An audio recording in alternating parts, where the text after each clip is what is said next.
বাচ্চাগুলো দেখে আমি দেখে যতটুকু হয়েছে দেখাও তো, যতটুকু হয়েছে দেখাও, ইংরাজি যতটুকু হয়েছে দেখাও, দেখো দেখো মা হয়েছে দেখো, দেখো মা দেখো, যতটুকু হয়েছে দেখাও, সুন্দর হয়েছে মাশাআল্লাহ। ঠিক আছে যাও, মাশাআল্লাহ মাশাআল্লাহ। আরবি বাংলা সব সবাই দেখো সুন্দর হয়েছে না, সুন্দর হয়েছে না? আল্লাহ মাশাআল্লাহ। ঠিক আছে যাও, ঠিক আছে মা আসো, মাশাআল্লাহ। আসসালামু আলাইকুম ওয়া রাহমাতুল্লাহি ওয়া বারাকাতুহু। আপনারা ভালো আছেন? বুঝবো কেমনে ভালো যে আছেন? বুঝবো কেমনে? যারা দাঁড়ায় আছে তারা মনে হয় ভালো নাই। বসা যাবে? যারা রাস্তায় আছি মনে হয় ভালো নাই। হ্যাঁ, ভালো থাকলে ভিতরে আসি। আলহামদুলিল্লাহ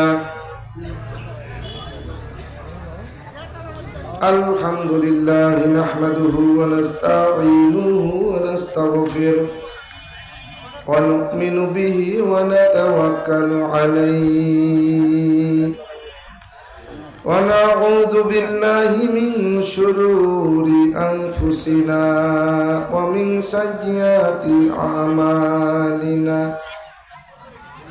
من يهدي الله فلا مضل له ومن يضلله فلا هادي له ونشهد أن لا إله إلا الله وحده لا شريك له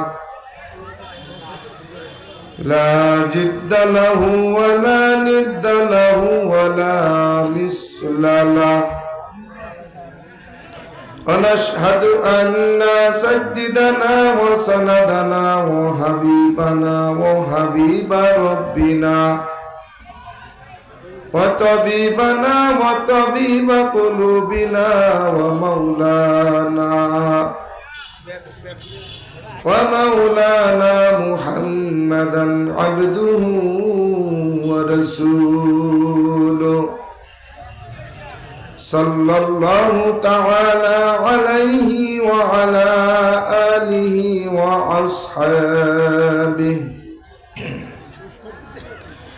وأصحابه وبارك وسلم وسلم تسليما كثيرا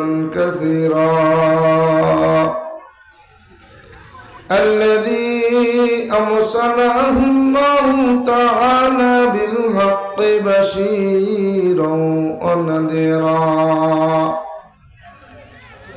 وداعيا إلى الله بإذنه وسراجا منيرا. أما بعد فأعوذ بالله من الشيطان الرجيم. بسم الله الرحمن الرحيم. وما خلقت الجن والإنس إلا ليعبدون.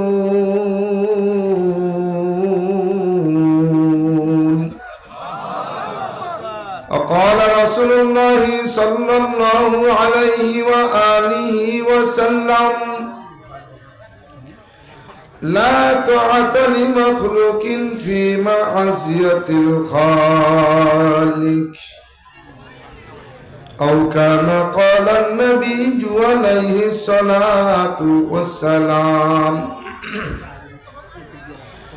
صدق الله مولانا العظيم وصدق رسوله النبي الكريم، ونحن على ذلك من الشاهدين والشاكرين والذاكرين.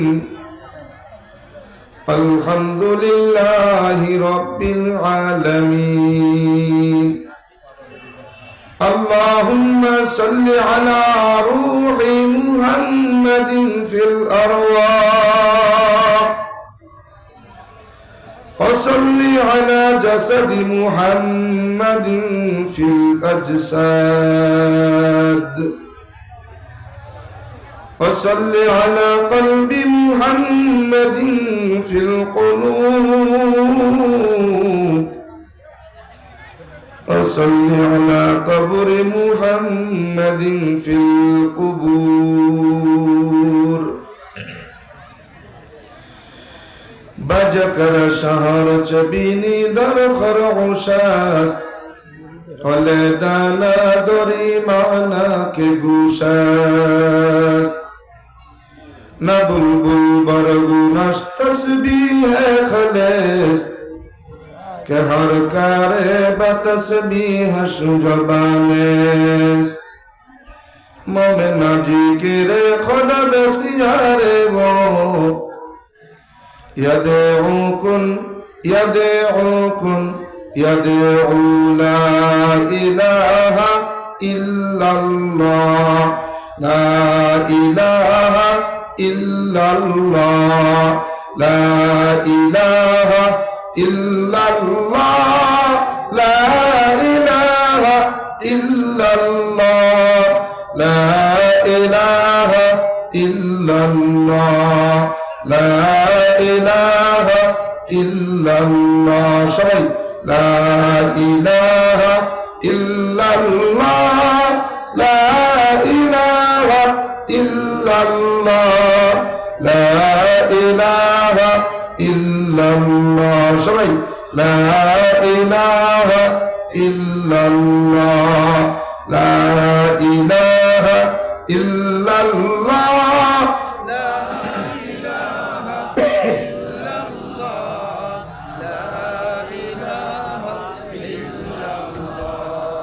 لا إله إلا الله لا إله إلا الله لا إله إلا الله لا إله إلا الله لا إله إلا الله لا إله إلا الله لا إله إلا الله محمد رسول الله এ দুনিয়া মিছে মায়া বলে ভাই শুধু আশার খেলা ঘর সব বুঝিলে দেখবি রে মনকে আপন আর কে বাপর কোথা থেকে আগমন কোথা যেতে হবে রে কে আনিল কি কারণে জানা নেই ভবেতে শোনো জানি মত গুয়ম কে বলতা জানো মি মানা अगर मानद शबे दिगार नमी माना दीप्त कण्ठे जमी कहे ফুলতা যা কি রয়ে কখনো একরাত কি দুরাত রহে ভুল বুঝিস না তোর জীবন নদী পথে নৌকা চালাও ও মাঝি ভাই বেলা ডুবার আগে আমি ওপার যেতে চাই ডুবে গেলে বেলারে আর সে তো ওঠে না ভেঙে গেলে মেলারে সে তো জমে না। আলহামদুলিল্লাহ। বড় দরগা কারামতিয়া নুরানিয়া তালিমুল কোরআন মাদ্রাসা বড় দরগা মাহিগঞ্জ রংপুর এর উদ্যোগে বার্ষিক তাফসিরুল কোরআন মাহফিলের আজ 11ই নভেম্বর 2024 আয়োজিত অধ্যকার মহতি মাহফিলের সম্মানিত সুনামধন্য মুহাতারাম সভাপতি, প্রধান অতিথি, বিশেষ অতিথিবৃন্দ, মুহাজ্জাজ মুকাররম, জাতির মাথার মুকুট, ওরাসাতুল আম্বিয়া, হযরত উলামায়ে কেরাম, আমার সামনে বসা দূর দূরান্ত থেকে আগত আল্লাহ পাকের আশিকিন, জাকিরিন, শাকিরিন, মুহিব্বিন, মুরব্বিন আযম, কলিজার টুকরা আমার সমবয়সী যুবক বন্ধুগণ, স্নেহের ছোট ভাই, পর্দার আড়ালে অবস্থানরত সম্মানিতা শ্রদ্ধা শ্রবণরতা আমার মা ও বোনেরা, মা বোনরা আছে না? প্যান্ডেল আছে? সৃষ্টির মহান স্রষ্টা দয়াময় রব্বুল আলামিনের দরবারে লাখো কোটি শকর ও সুজুদ যে রব্বে কারীম এ ফিতনা জামানায় কোরআন ও সুন্নাহর ভিত্তিতে সহি তরিকায় আপনাকে আমাকে বড় ভালোবেসে মহব্বত করে হাজারো মানুষের মাঝখান থেকে যাচাই ছাঁটাই করে দুনিয়ার সমস্ত ব্যস্ততা, সমস্ত প্রকার গুনাহের থেকে আলাদা করে মহতি মজলিস, আল্লাহ ওয়ালাদের মজলিস, ওলামায়ে কেরামের মজলিস, জাকিরিন শাকিরিনদের মজলিস, কোরআন সুন্নাহর মজলিস, জান্নাতের টুকরা বাগানে আসবার জন্য, বসবার জন্য আমি অধম গুনাহগারকে কিছু বলবার জন্য, আমাদেরকে বসে শুনবার জন্য কবুল আর মঞ্জুর করেছেন। নেয়ামতের শকর আদায়ার্থে মুসলমান হিসেবে ইমানের আওয়াজকে উঁচু করে উচ্চ কণ্ঠে একসাথে এক আওয়াজে কালেমাতের শকর উচ্চারণ করছি। সকলে পড়ি আলহামদুলিল্লাহ। লক্ষ কোটি দুরুদ ও সালাম সৈয়দুল মুরসালিন রহমাতাল লিল আলামিন সৈয়দুস সাকালাইন শফিউল মুজদিবিন ইমামুল মুরসালিন খাতামান নবিয়িন পয়গম্বরে আরবি বিশ্ব নবী হযরত মুহাম্মদুর রাসূলুল্লাহ সকলে বলি সাল্লাল্লাহু আলাইহি ওয়া আলিহি ওয়া সাল্লামের ওপর। ফের হাজিরিন, কোরআনে হাকিম থেকে ছোট্ট একটি আয়াতে কারিমা তিলাওয়াত করেছি। বিশ্ব নবী, শ্রেষ্ঠ নবী, হায়াতুন নবী, জিন্দা নবী, পয়গম্বরে আরবি জনাবে হযরত মুহাম্মদ মুস্তাফা সাল্লাল্লাহু আলাইহি ওয়া আলিহি ওয়া সাল্লামের অসংখ্য অগণিত অমীয় বাণী পবিত্র হাদিস শরীফ থেকে একটি হাদিসের অংশ বিশেষ তিলাওয়াত করেছি। রব্বে কারীম যদি তৌফিক দান করেন সংক্ষিপ্ত পরিসরে কোরআন ও সুন্নাহর ভিত্তিতে সহি তরিকায় ইখলাস ও রুহানিয়তের সমন্বয়ে কিছু কথা বলবো। রব্বে কারীম আমাকে বলবার মতো, আমাদেরকে বসে শুনবার মতো হিম্মত, ধৈর্য আর তৌফিক দান করেন। বলেন আমিন। আরো জোরে পড়ি আল্লাহুম্মা আমিন। ফের হাজিরিন, প্রত্যেক বছরের ন্যায় এই মাহফিলটা এবছরও হচ্ছে, ঠিক না? গত বছরেও এই ময়দানে অনেক আল্লাহ পাকের বান্দা আর বান্দিরা জুড়ে মিলে বসছিলাম, ঠিক না? এবছরে ডানে বামে সামনে পিছনে একটু লক্ষ্য করে দেখুন, অনেক আল্লাহ পাকের বান্দা আর বান্দিরা কিন্তু কি নাই। আল্লাহ চাহে তো আগামী বছর এই মাহফিল আবারও হবে। আপনি আমি আগামী বছর এই ময়দানে এভাবে জুড়ে মিলে বসবো তো দূরের কথা, আজ এখান থেকে সুস্থ শরীরে বাড়িতে ফিরে যাব এর গ্যারান্টি আছে? কেন? বলে নিঃশ্বাসের কোনো বিশ্বাস নেই, কি ঠিক কিনা? নিঃশ্বাসের বিশ্বাস নেই। যে কোনো মুহূর্তে মালাকুল মউত আপনার আমার সামনে হাজির হতে পারে। যদি হাজির হয় কতদিন সময় দেবে? এক সপ্তাহ, 3 দিন, 1 দিন, 1 ঘন্টা, 10 মিনিট, 1 মিনিট, বলে 1 সেকেন্ডও না। কি এজন্য আল্লাহ জানায় দেন, ইদা জা আজালুহুম লা ইস্তাখিরুনা সাআতা ওয়া লা ইস্তাকদিমুন। বলে হায়াতের জিন্দেগি যদি একবার কারো ফুরায়া যায়, অতিরিক্ত 1 মুহূর্ত সময় কাউকে দেওয়ার কোনো সুযোগ। এজন্য প্রায় সময় বলি, প্রায় মাহফিলেই বলি, উম্মত যদি 3টা কথা স্মরণ রাখতে পারে, কয়টা? 3টা কথা যদি উম্মত স্মরণ রাখে, কসম খোদা এই জমিন থেকে আল্লাহর ওলি হয়ে কবরে যাইতে পারে। আল্লাহর ওলি হতে কি লাগে? হাফেজতি হয়, মাওলানা, মুফতি, শায়খুল হাদিস, মুহাদ্দিস, বড় পীর, জাতীয় মসজিদের খতিব, কাবার ইমাম, আল্লাহর ওলি, ওলি কামেল, কুতুবুল আলম সৈয়দ ফজলুল করিম রহমতুল্লাহ আলাইহি সান্নিধ্যে সহবতে গিয়ে বলতেছিলাম, হুজুর আল্লাহর ওলি হতে কি লাগে? হাফেজ, মাওলানা, মুফতি, মুহাদ্দিস, শায়খুল হাদিস, বড় মসজিদের ইমাম, জাতীয় মসজিদের খতিব, না কাবার ইমাম, কি লাগে?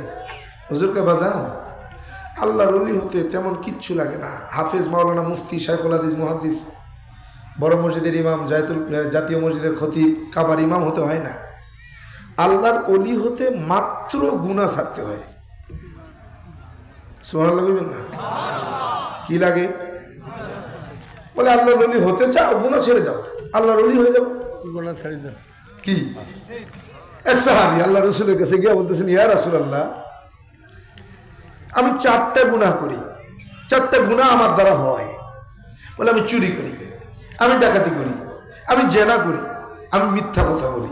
বুঝুন, আমি তো একসঙ্গে সবগুলো গুনাহ ছাড়তে পারবো না। আপনি আমাকে ওসিয়ত করেন একটা গুনাহ ছাড়ার জন্য, আমি একটা গুনাহ ছেড়ে দেবো, পরবর্তীতে আরেকটা ছাড়বো, এভাবে একটা একটা করে ছাড়বো। আপনি আমাকে ওসিয়ত করেন কোন গুনাহটা ছেড়ে দেব।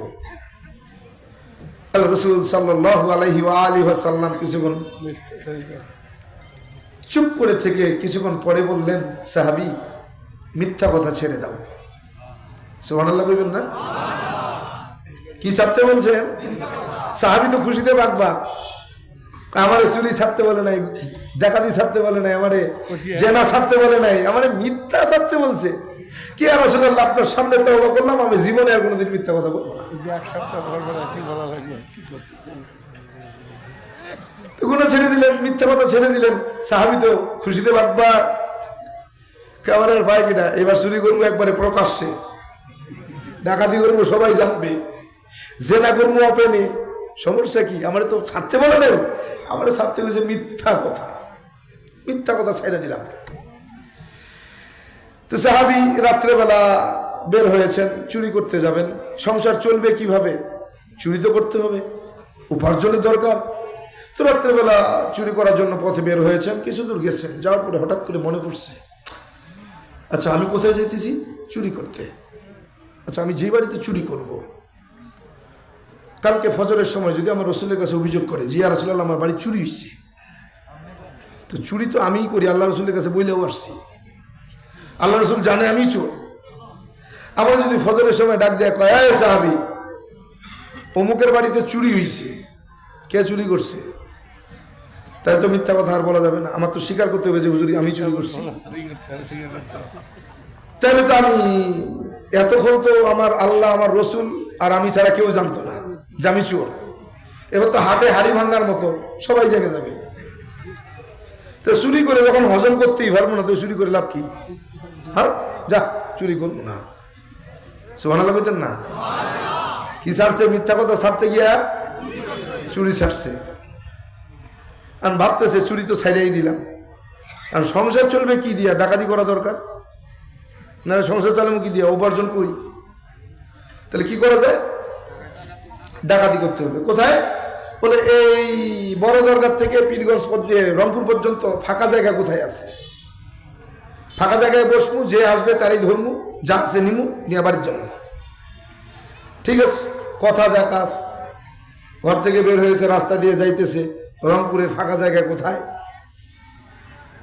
তো হঠাৎ করে মনে পড়ছে, আমি যে ডাকাতি করতে যাই, আমি যে লোকজনের কাছ থেকে সব নিয়ে যাবো, এর মধ্যে যদি আমার এলাকার কোনো লোকের কাছ থেকে সব নিয়ে নিই, আর বড় দরগা মাদ্রাসার হুজুর যদি ফজরের সময় আমার জিগায়, যাই অমুক জায়গায় ডাকাতি হয়েছে, কে ডাকাতি করছে, অমুকের সব নিয়ে নিছে, কে নিছে, তাহলে তো আমার স্বীকার করা লাগবে। আমি তো মিথ্যা কথা বলবো না, ওয়াদা করছি আমার রসুলের কাছে, তো আমি ওয়াদাবদ্ধ, আমি মিথ্যা বলবো না। তাহলে স্বীকার করতে হবে আমি ডাকাতি করছি।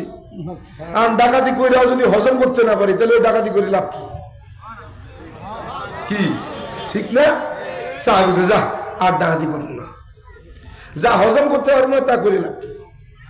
কিন্তু যৌবনের তাড়না, জেনার জন্য পাগল, সুন্দরী বেশ্যারে নিয়ে আসছে, ঘরের মধ্যে সব রেডি, জেনার জন্য প্রস্তুত।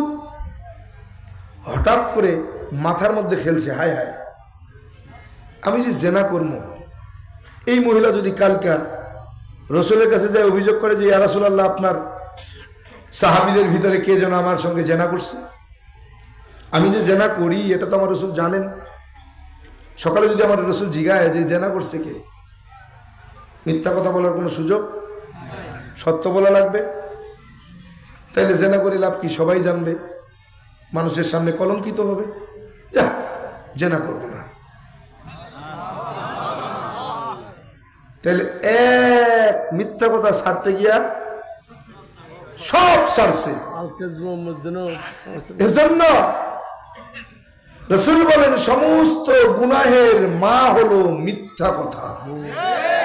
মানুষ যত গুনাহ করে সবচাইতে ভয়ঙ্কর গুনাহ হলো মিথ্যা বলা।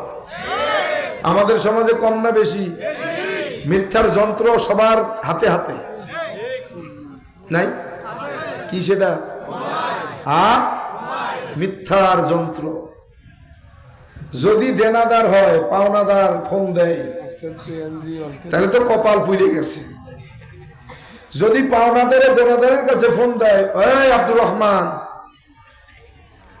এতদিন টাকা নিয়ে রাখছো, টাকা দিবা কবে? টাকা দেওয়ার কোনো নাম নাই। বলে ভাই কালকে দুপুরবেলা জোহরের নামাজ পড়ে আমি আপনার সঙ্গে দেখা করব। কখন? দুপুরবেলা। তো জোহরের পরে ফোন দিয়েছে পাওনাদার দেনাদারের কাছে, আব্দুর রহমানের কাছে। বলে আব্দুর রহমান কই, টাকা দেওয়ার কথা? তবে আমি তো ইমার্জেন্সি এক কাজে রংপুর চলে আসছি। কিন্তু ঘরে শুয়ে রয়েছি। কথা হয় না, ঘরে শুয়ে কইছি কি ঢাকায় গেছি, রংপুরে গেছি। সত্য না মিথ্যা? হ্যাঁ, সত্য না মিথ্যা? জোরে কর। মিথ্যা। আচ্ছা, কিতাবের মধ্যে আসছে একটা মিথ্যা কথা ঢাকার জন্য 27টা মিথ্যা কথা বলা লাগে। কয়টা? আর একটা মিথ্যা কথার গুনাহ কমপক্ষে 7,000 বছর জাহান্নামের আযাব। একটা মিথ্যা কথা কত? 7,000 বছর জাহান্নামের আযাব। তাহলে একটা মিথ্যা ঢাকতে কয়টা লাগবে? 27টা মিথ্যা কথা। বলে কেমন? এর পাওনাদার বলছে, ফোন দিয়েছে, কোথায় আছে? রংপুরে। কিন্তু কোথায়? বাড়িতে। এবার পাওনাদার বলতেছে, ভাই রংপুর হঠাৎ করে কি মনে করে? কি ঘটনা, কি হয়েছে? কয় ভাই আসলে আমার অমুক অ্যাক্সিডেন্ট করছে, মেডিকেলে নিয়ে আসি। সত্য না মিথ্যা? এইবার মেডিকেলে নিয়েছি, কি হয়েছে? কয় ভাই অবস্থা খুব খারাপ। সত্য না মিথ্যা? এই যে শুরু হলো মিথ্যার জাল। এই মিথ্যা ঢাকতে একটা মিথ্যা কি কইছে? টাকা দেওয়ার কথা ছিল, দিতে পারে নাই, এজন্য কি কইছে? যে আমি বাড়িতে নাই। সত্য না মিথ্যা? এই বাড়িতে নাই এই কথাটা ঢাকতে কমপক্ষে 27টা কথা লাগবে। এই 27টাও মিথ্যা। আল্লাহর ওলি বলতেছে, বাজান ওলি হতে হাফেজ, মাওলানা, মুফতি, মুহাদ্দিস, শাইখুল হাদিস, বড় মসজিদের ইমাম, জাতীয় মসজিদের খতিব, কাবার ইমাম হতে হয় না। আল্লাহর ওলি যদি হতে চাও, গুনাহ ছেড়ে দাও।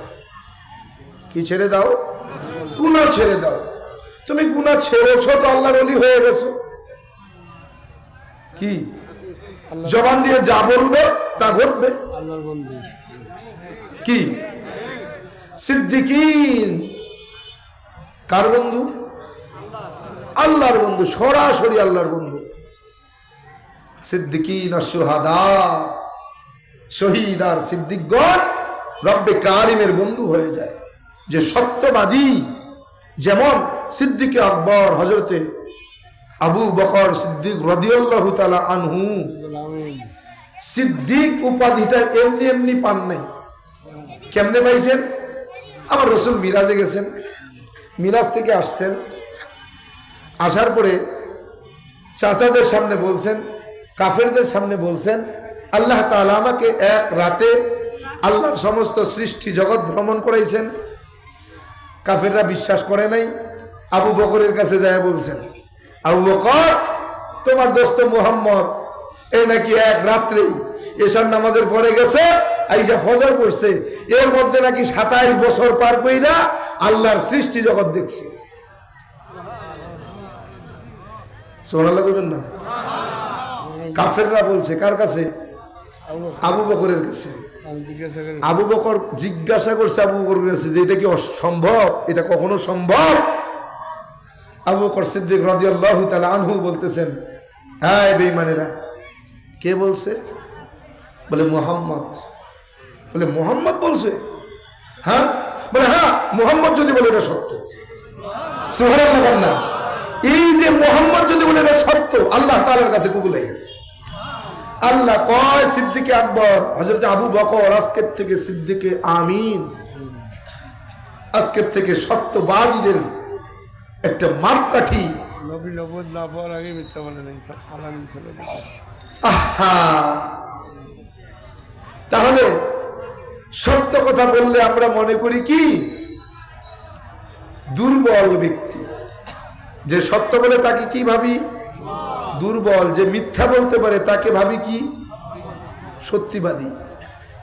এটা সবল। মিথ্যার একটা প্রতিযোগিতা চলতেছে, কে কার চাইতে মিথ্যা কথা বলে সমাজে দেশে দামি হতে পারে। কথা বলেন। এজন্য প্রায় সময় বলি, উম্মত যদি তিনটা কথা স্মরণ রাখতে পারে, কসম খোদার, এই জমিন থেকে আল্লাহর ওলি হয়ে কবরে যেতে পারে। এক নম্বর কথা, হায়াত কিন্তু সীমিত। হায়াত কি সীমিত, এটা যে কোনো সময় আপনার আমার শেষ হয়ে যাইতে আসার একটা সিরিয়াল আছে, যাওয়ার কোনো সিরিয়াল নাই। বলে আমার আগে আমার বাবা, তার আগে তার বাবা, তার আগে তার বাবা, তার আগে তার বাবা, তার আগে তার বাবা। যাবার বেলায় বাবা বেঁচে আছে, সন্তান নেই। কি দাদা বেঁচে আছে, নাতি নাই। কি তার মানে যাওয়ার কোনো সিরিয়াল নাই। কেন? বলে ইদা জা আজালুহুম লা ইস্তাখিরুনা সাআতাও ওয়া লা ইস্তাকদিমুন। হায়াতের জিন্দেগি যদি একবার ফুরায়া যায়, অতিরিক্ত এক মুহূর্ত সময় কাউকে দেওয়ার সুযোগ আছে। এজন্য কবি সুন্দর সাবলীল ভাষায়, সুন্দর ভাষায় বলতেছেন, সুন্দরভাবে জানায়া দিতেছেন, হায়াতের দিন ফুরিয়ে যায়, বন্ধু তোমার নেই তো ভাবনা। হায়াতের দিন ফুরিয়ে যায়, বন্ধু তোমার নেই তো ভাবনা। তুমি আছো রং তামাশায় শয়তানের ধোকায়, ক্ষমা পাবে অনুতাপে অনুশোচনায়। তুমি আছো রং তামাশায় শয়তানের ধোকায়, ক্ষমা পাবে অনুতাপে অনুশোচনায়। হায়াতের দিন ফুরিয়ে যায়, ও ও কেউ জানে না কার যে কখন হবে সমন জারি। কেউ জানে না কার যে কখন হবে সমন জারি। আজরাইল আসিলে হঠাৎ দিতে হবে পারি রে মন, দিতে হবে পারি। আরে সঙ্গী স্বজন পরাবে কাফন, ও সঙ্গী স্বজন পরাবে কাফন বাবনির আলায়। তুমি আছো রং তামাশায় শয়তানের ধোকায়, ক্ষমা পাবে অনুতাপে অনুশোচনায়। তুমি আছো রং তামাশায় শয়তানের ধোকায়, ক্ষমা পাবে অনুতাপে অনুশোচনায়। হায়াতের দিন ফুরিয়ে যায়। কথা বলেন ঠিক কিনা? এই জন্য উম্মত এক নম্বর কথা স্মরণ রাখতে হবে, বলেন হায়াত কিন্তু সীমিত। যে কোনো মুহূর্তে মালাকুল মউত আপনার আমার সামনে হাজির হতে পারে। দুই নম্বর কথা, রিজিক নির্ধারিত। কি রিজিক নির্ধারিত, বাড়বেও না কমবেও না। বাড়ানো কমানোর মালিক যদি থাকেন, তিনি হলেন আমার আল্লাহ। রিজিক নির্ধারিত। বলে কেমন কেমন? বলে রিজিক নির্ধারিত আল্লাহ তাআলা হাদিসে কুদসির মাধ্যমে জানা দেয়। আল্লাহ তাআলা ফেরেশতাদের সঙ্গে নিয়ে পরামর্শ করতেছেন। আল্লাহ বলেন, ও ফেরেশতারা, দুনিয়ার জমিনে যত মাখলুক আমি আল্লাহ বানাইলাম, সব মাখলুকের রিজিক বন্টন করো তোমরা। দুনিয়ার জমিনে একদল মানুষ আছে, একদল মাখলুক আছে, এই মাখলুকের রিজিক কোনো ফেরেশতা বন্টন করে না, বরং এই মাখলুকের রিজিকটা আমি আল্লাহ তাআলা নিজের কুদরতি হাত দিয়ে বন্টন করি। ফেরেশতা বলে রব্বে কারীম, ওই মাখলুকের পরিচয় কি? রাসূল আমার জানায়া দেয়, খায়রুকুম মান তাআল্লামাল কুরআনা ওয়া আল্লামা আও কামা ক্বালান নবিয়্যু আলাইহিস সালাতু ওয়াস সালাম। রাসূল আমার জানায়া দেয়, দুনিয়ার জমিনে তার চাইতে দামি, তার চাইতে উত্তম, তার চাইতে শ্রেষ্ঠ আর কি হবে যে কোরআনের ইলম শেখে এবং অপরকে শিখায়া দেয়। কে দামি? কে দামি? দুনিয়াতে একদল মাখলুক বড় দামি। এই মাখলুকের রিজিক দুনিয়ার জমিনে আল্লাহ তাআলা নিজের কুদরতি হাত দিয়ে বন্টন করেন। রিজিক কি? আল্লাহ নিজের কুদরতি হাত দিয়ে বন্টন করেন। কেন? বলে এই দামি মাখলুকের রিজিক দামি। দামি মাখলুকের কি? রিজিকটাও দামি। বলে কেমন? আল্লাহ তাআলা কোরআনে কারিমের মধ্যে জানায়া দেন, উলাইকা হুমুল মুমিনুনা হাক্কা লাহুম দারাজাতুন ইনদা রাব্বিহিম ওয়া মাগফিরাতুন ওয়া রিজকুন কারীম। আল্লাহু আকবার। দামি মাখলুকের রিজিকটাও দামি। বলে কেমন দামি? ওই দামি মাখলুকের রিজিকের নাম হলো রিজকুন কারীম। কি নাম? রিজকুন কারীম। বলে সম্মানের রিজিক। এটা সবাই পায় না। দুনিয়ার জমিনে দুই শ্রেণীর মাখলুকের জন্যই সম্মানের রিজিক। বলে দুই শ্রেণীর মাখলুক। এক শ্রেণীর মাখলুক একদল, নাম হলো, এই দুইটা সম্মানী ব্যক্তি দুনিয়ার জমিনে আছে। দুই ধরনের মানুষকেই দুনিয়ার জমিনে মানুষ সম্মান করে। এক নম্বর ইলমওয়ালার সম্মান, দুই নম্বর সম্পদের সম্মান। হযরতে আলী রাদিয়াল্লাহু তাআলা আনহু ডাক দিয়া বলে, সাহাবীরা, এই উম্মতেরা শুনে নাও, আমি আর আলীকে আল্লাহ তাআলা সম্পদ দেন নাই, কিন্তু ইলম দিয়েছেন। আলহামদুলিল্লাহ। কে করতেছেন? কে শুকরিয়া আদায় করতেছেন? বলে হযরতে আলী। হযরতে আলী রাদিয়াল্লাহু তাআলা আনহু বলতেছেন, আর আপনি আমাকে সম্পদ দেন নাই, কিন্তু দিয়েছেন ইলম। আলহামদুলিল্লাহ। বলে দুনিয়ার জমিনে দুইটা সম্মানের চেয়ার, একটা হলো ইলমের সম্মান, দুই নম্বর সম্পদের সম্মান। বলে আল্লাহর নবীর সাহাবী বলতেছেন, আল্লাহ আমাকে ইলম দিয়েছেন, সম্পদ দেন নাই, আলহামদুলিল্লাহ। হযরতে আলী বলেন, এই দুনিয়ার জমিনে ইলমের মতো দামি সম্মান আর নাই। দুনিয়ার জমিনে দুইটা সম্মান, দুইটা সম্মানের মধ্যে পার্থক্য। বলে ইলমওয়ালার সম্মান এমন, ইলম আর সম্পদের মধ্যে পার্থক্য এক। আল্লাহর নবীর সাহাবী হযরতে আলী বলে, পার্থক্য এক নম্বর পার্থক্য হলো ইলমওয়ালার ইলম একবার সিনায় ঢুকবে আর কখনো বাইর হবে না। সুবহানাল্লাহ কইবেন না? দুই নম্বর, এক নম্বর সম্পদওয়ালার সম্পদ আজ আছে, কাল থাকবে না। হযরত আলী বলেন, ইলম আর সম্পদের মধ্যে ব্যবধান দুই। বলে ইলমওয়ালার ইলম যত বাড়ে, বন্ধু বাড়ে তত। সম্পদওয়ালার সম্পদ যত বাড়ে, শত্রু বাড়ে তত। তিন নম্বর, ইলম আর সম্পদের মধ্যে পার্থক্য তিন। ইলমওয়ালার বয়স যত বাড়ে, সম্মান বাড়ে তত। সম্পদওয়ালার বয়স যত বাড়ে, ঘৃণা বাড়ে তত। দেখছেন না আমগো দেশে দরবেশ? চেনেননি?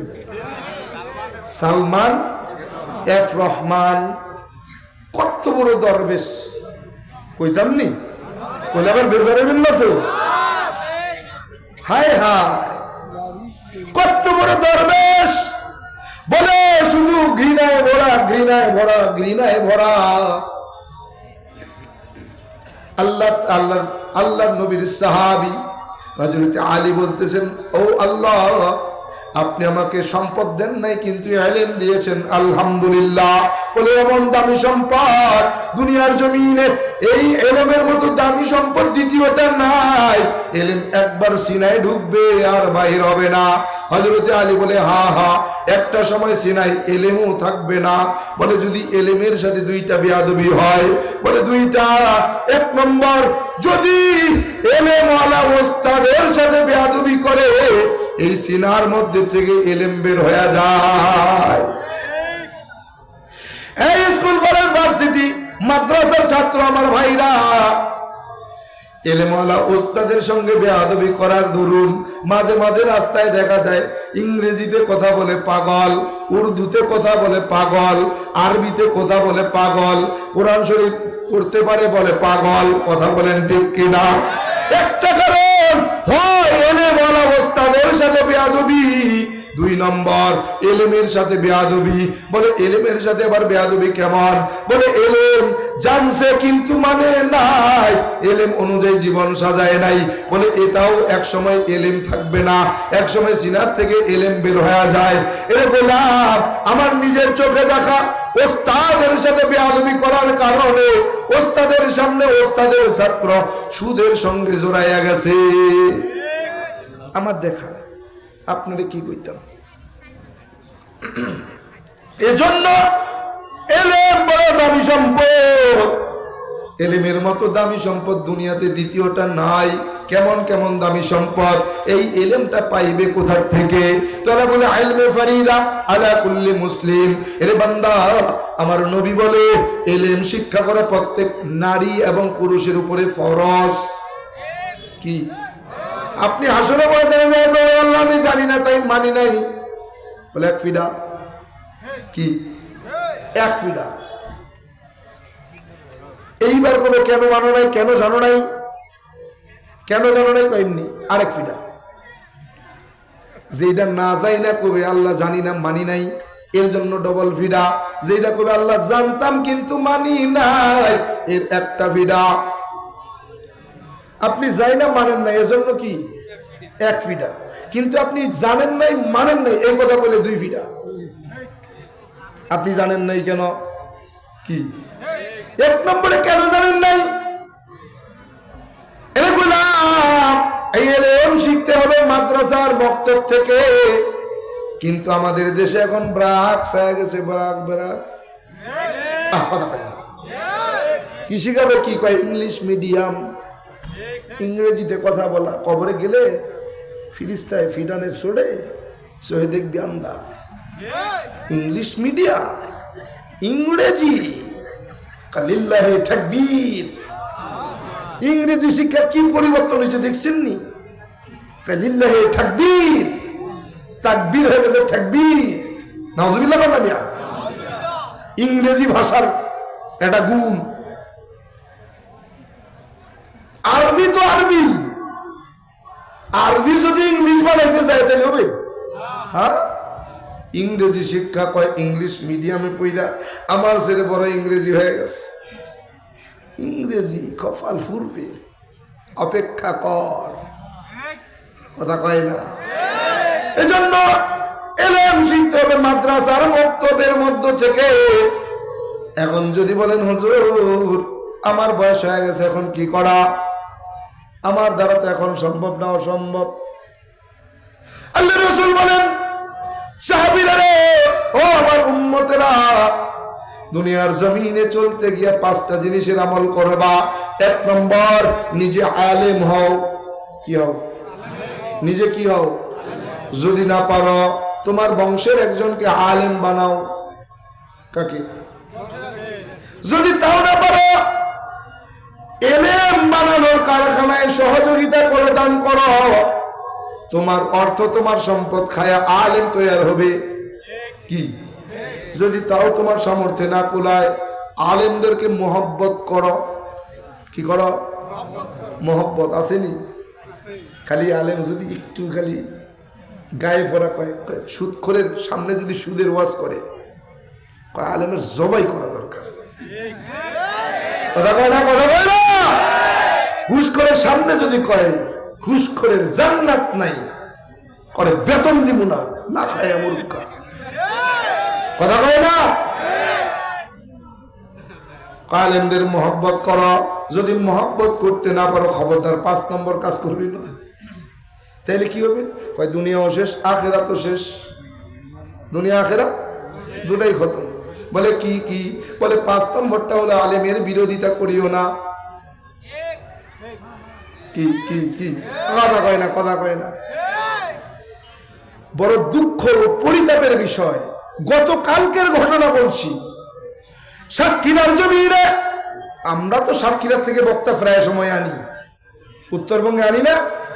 আমাদের উত্তরবঙ্গে ওই দক্ষিণবঙ্গ, খুলনা, সাতক্ষীরা, যশোরের বক্তাই বেশি আসে। কিন্তু দুঃখ পরিতাপের বিষয়, গতকালকের রাতের ঘটনা, আমার মতো কোনো এক ওয়াইস, নাম কইতাম না, ওই সাতক্ষীরার জমিনে গেছে মাহফিল করতে। সাতক্ষীরার মাহফিল কমিটি ঘরের মধ্যে আটকাইয়া আলেমের গায়ে হাত তুলতেও দ্বিধা করে নাই। ভালো কাজ করছে না? হ্যাঁ, কত বড় জালিম চিন্তা করা যায়। তাব্বাত ইয়াদা আবি লাহাবিউ ওয়া তাব। আল্লাহর রাসূলের জন্য যখন লাহাব বদদুয়া করছিলেন, আল্লাহ কয় লাহাব রে, আমার নবীর জন্য বদদুয়া করলি, যা তুই ধ্বংস। কি ধ্বংসকে? আবু লাহাব। ওলামায়ে কেরামের হাতে গায়ে হাত দিয়ে মনে করছো তুমি সফল, পরে তোর দুনিয়াও শেষ, আখিরাতও শেষ। কথা বলেন? আরে সে যাই করুক, সে তো আলেম। তুমি তাকে দাওয়াত দিয়েছ কেন? দাওয়াত দেওয়ার দরকার ছিল কি? যদি তুমি তার সাথে ইনসাফ করতে নাই পারবে, কেন তুমি তাকে দাওয়াত দিয়েছ? বক্তার ইখলাস নষ্ট হয় তো কমিটির কারণে। খালি বক্তার দোষ দেয়, বক্তার দোষ দেয়। বক্তা সব ভুল করে, কমিটি দুধে দুধে তুলসী পাতা। কথা বলে না কেন? বক্তার ইখলাস নষ্ট করে তো কমিটি, বেইনসাফি করার মাধ্যমে। বক্তা তো কন্ট্যাক্ট করার কথা ছিল না, কন্ট্যাক্ট তো আপনি করিয়েছেন। বক্তা আসবে, আপনি ইনসাফ করে দিয়ে দেবেন, বাস ঝামেলা শেষ। আমার নিজের কথা বলছি, নিজের কথা বলছি। আমি কন্ট্যাক্ট করি না দেখে আমাকে 1 টাকাও হাদিয়া দেয় নাই। চিন্তা করতে পারেন, বলে যে আপনার তো বলে আসেন না, আপনাকে কত দেওয়া লাগবে, এই জন্য যেমনি আছেন এমনি যান না। এই যে মাহফিল বলতেছি, কসম খোদার এখন পর্যন্ত আমাকে জিজ্ঞেস করে নাই, হুজুর গেলেন যে, আমাদের ভুলটা আমাদেরকে ক্ষমা করে দেন, আপনাদের যাতায়াত খরচটা বলেন আমরা দিয়ে পাঠাই, এখন পর্যন্ত বলে নাই। কতক্ষণ ইখলাস থাকবে বক্তা? আমাকে তো এখানে আসার প্রয়োজন নাই। আপনারা একা তো একই ওলামায়ে কেরাম, ওরাও যেই কোরআন পড়ছে আমিও সেই কোরআন পড়ছি, ওরা যেই হাদিস পড়ছে আমিও সেই হাদিস পড়ছি। আপনার মসজিদের মিম্বারে বসে জুমার খুতবা দেয়, খুতবার আগে বয়ান করে, তো একই বয়ান তো আমরাও করি। আমাকে নিয়ে আসার কি প্রয়োজন? হ্যাঁ, আপনার খতিব যা বলে আমি কি তার বাইরে বলি? আমি যা বলি আপনার খতিব কি তার বাইরে বলে? একই কথা। কিন্তু ওই যে সমস্যা কোথায় জানেন? সমস্যা হলো ইখলাসের ভিতরে। ইখলাসের ভিতরে সমস্যা। আরে বক্তা কতক্ষণ ইখলাস ধরে রাখবে? আপনি আজকে ঠকিয়েছেন, কালকে ঠকাবেন, তারপরে ঠকাবেন, তারপরে ঠকাবেন, তারপরে তো সে বলবে না আমি যাব না। দেন আমাকে কেন কন্ট্যাক্ট করে? কন্ট্যাক্ট তো আপনারা কোরআন। একটা গাড়ি নিয়ে যখন আসে তখন আপনার হিসাব করতে হবে গাড়িটায় খরচ কিরকম হতে পারে। আপনাকে তো সে জোর করে বলে নাই আমাকে নেন, বলছে? আমি কি বলে আসছি যে আমাকে নিতেই হবে, না নিলে আপনাদের গুনাহ হবে? না, আপনি ভালোবেসেছেন কেন? বলে ওই দূরের থেকে যদি বক্তা আসে শ্রোতা অনেক হবে, আমাদের কালেকশনটা ভালো হবে। কি আমাদের কালেকশনটা ভালো হবে এ বিশ্বাস করেন, কসম খোদার আমি একটা প্রোগ্রাম আজকে নেই 15 দিন ধরে ফোন দিচ্ছে, ঢাকা আশুলিয়ায় 15 দিন ধরে ফোন দিচ্ছে, হুজুর ডেট দেন, ডেট দেন, ডেট দেন। ভাই দিতে দিব কেমনে? এ পর্যন্ত বলছি আপনি আমাকে গাড়ি পাঠাবেন, গাড়ি করে আমাকে নিয়ে যাবেন, পরের দিনের প্রোগ্রাম যেখানে সেখানে পৌঁছে দেবেন, গাড়ি ভাড়া আপনার, আমার কোনো পারিশ্রমিক লাগবে না। বলে হুজুর না হয় না, আপনি গাড়ি নিয়ে আসেন, আমরা আপনাকে খরচ দেব। কিরকম দেবেন? কয় আমাদের ইনসাফ আছে না। তো আপনাদের ইনসাফটা আমাকে শুনেন। উমা যা কয় তাতে বাড়ি থেকে বেরোয় 4 ভাগের 1 ভাগ রাস্তা গেলে খতম। আমি প্রোগ্রাম তো নিইনি, না নিয়ে ধরছে, অনেকজনকে ধরছে, ধৈরা কয় হুজুর একটা ডেট নিয়েই দেন যে কোনো কায়দায়। আর আমার আরেকজন ফোন দিছে, হুজুর ওই ডেটটা দেন। আমাকে ভাই ডেটটা দিতাম, কেমনে? বলে যেইভাবে পারেন দেন। কেন? বলে সবাই বলা বলি হয়ে গেছে, কমপ্লিট হয়ে গেছে যে আপনি আসবেন, আর মসজিদের কাজ চলতেছে, আপনি আসলে শ্রোতা একটু বেশি হবে, কালেকশনটা একটু ভালো হবে, এজন্য ওনাকে আনার একটা খেয়াল। আমাকে ভাই আপনাদের নিয়তি ভেজাল। কি আপনার শুরুটাই ভালো না। আপনি যদি আমাকে হেদায়েতের জন্য দাওয়াত দিতেন যে আপনি আসলে এলাকার মানুষ কিছু হেদায়েত পাবে, আপনার কথা বলার ভিতরে, আপনার কথার দ্বারা এলাকার কিছু মানুষ নামাজি হবে, বেনামাজির থেকে নামাজি হবে, খারাপ কাজ করতে ভালো হবে, গুনাহ থেকে ফিরবে, এই নিয়তে যদি আপনি আমাকে দাওয়াত দিতেন, কালেকশন হতো না? তা তো হতো। তাহলে আপনার নিয়তই তো খারাপ। আপনি বক্তার ইখলাস খুঁজতেছেন, আপনার ইখলাসই তো নাই। কথা বলেন। এই কথাগুলো বললেই তখন আমরা খারাপ হয়ে যাই। আপনি ব্যবসা করবেন মাহফিল দিয়া, এটা তো সমস্যা নাই, আর বক্তা কন্ট্যাক্ট করলেই সমস্যা। হ্যাঁ হ্যাঁ, কথা বলেন না। আপনি মাহফিল দিয়ে ব্যবসা করবেন, আর বক্তা কন্ট্যাক্ট করলেই দোষ হয়ে যাবে। আপনি বক্তার নামের উপরে বলেন, অনেক দূর থেকে আসতেছে ভাই, অনেক টাকা দেওয়া লাগবে, দেন। কি কালেকশনটা এভাবে হয় না? মাদ্রাসার ছাত্র রাস্তায় নামাই দিয়েছেন। কে বলছে আপনাকে মাদ্রাসার ছাত্র ভিক্ষা করতে? কে বলছে? কে বলছে মাদ্রাসার ছাত্র রাস্তায় নামাই ভিক্ষা করতে? আমারও তো মাদ্রাসা আছে, আমি তো আমার কমিটিকে স্পষ্ট করে বলছি, আমার কোনো ছাত্র ভিক্ষা করতে পারবে না। ভিক্ষা করতে আমি করব, মাদ্রাসার কমিটি করবে। আমার ছাত্র ভিক্ষা করতে আসে নাই, এরা আসছে পড়তে, এরা পড়বে। আপনি ছাত্র নামায় ভিক্ষা করবেন, অনেক দূর থেকে আসছে, অনেক টাকা দরকার, অনেক কালেকশন দরকার। তো আপনি বক্তার নামে 5 লাখ কালেকশন করেন, বক্তাকে 1 লাখ চাইলেই, তখন আপনার সমস্যা কি? বক্তার ইখলাস নাই। বক্তার নামের উপরে 5 লাখ কালেকশন করলে সমস্যা নাই, বক্তা কন্ট্যাক্ট করে 1 লাখ টাকা চাইলেই সমস্যা। বেজার হয়ে গেছে, বলে কিচ্ছু করার নাই। কষ্ট পাইছি, খুব কষ্ট পাইছি আজকের এই ঘটনাটা দেখে, অনেক খারাপ লেগেছে। বয়ানের জগতে একত্রে বয়ান করেছি, তিনি এমন মানুষ ছিলেন না, তিনাকে বাধ্য করা হয়েছে। এখন যদি আপনি আমাকে বলেন আপনিও কন্ট্যাক্ট করেন, হ্যাঁ করি, আমার কন্ট্যাক্টের ধরনটা ভিন্ন। আমি তো আগেও বলছি, এখনো বলছি, আমি আসবো, আমাকে জানাইতে হবে আপনি আমাকে কত দেবেন। আমি বলবো না, আপনি আমাকে বলবেন আপনি কত দেবেন।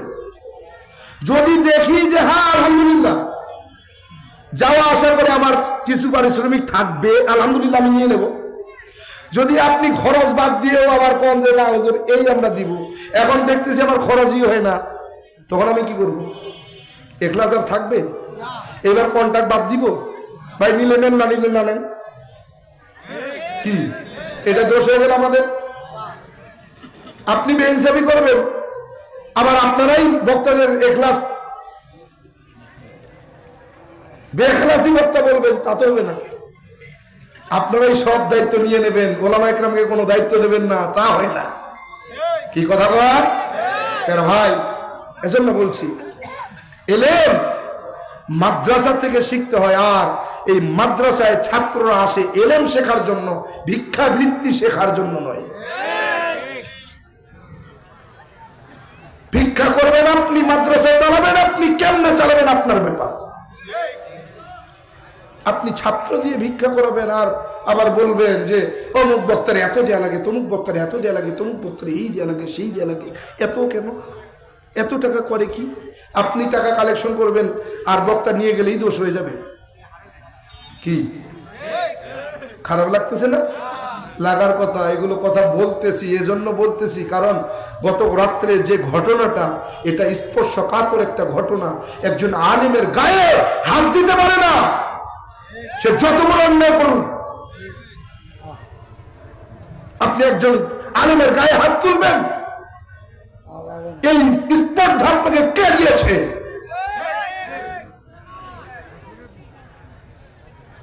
হাজিরিন, 2 নম্বর কথা, রিজিক নির্ধারিত। রিজিক কি?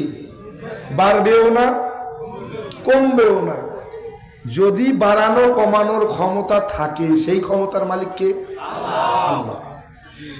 3 নম্বর কথা, 1 নম্বর কথা হায়াত সীমিত, 2 নম্বর কথা রিজিক নির্ধারিত, 3 নম্বর কথা মৃত্যু অবধারিত। কুল্লু নাফসিন যায়িকাতুল মাউত সুম্মা ইলাইনা তুরজাউন। অবশ্যই প্রত্যেক মাখলুকেরই মৃত্যুর স্বাদ গ্রহণ করতে হবে। সুম্মা ইলাইনা তুরজাউন, অবশ্যই আমার আল্লাহর দরবারে তোমার হাজির হতে হবে।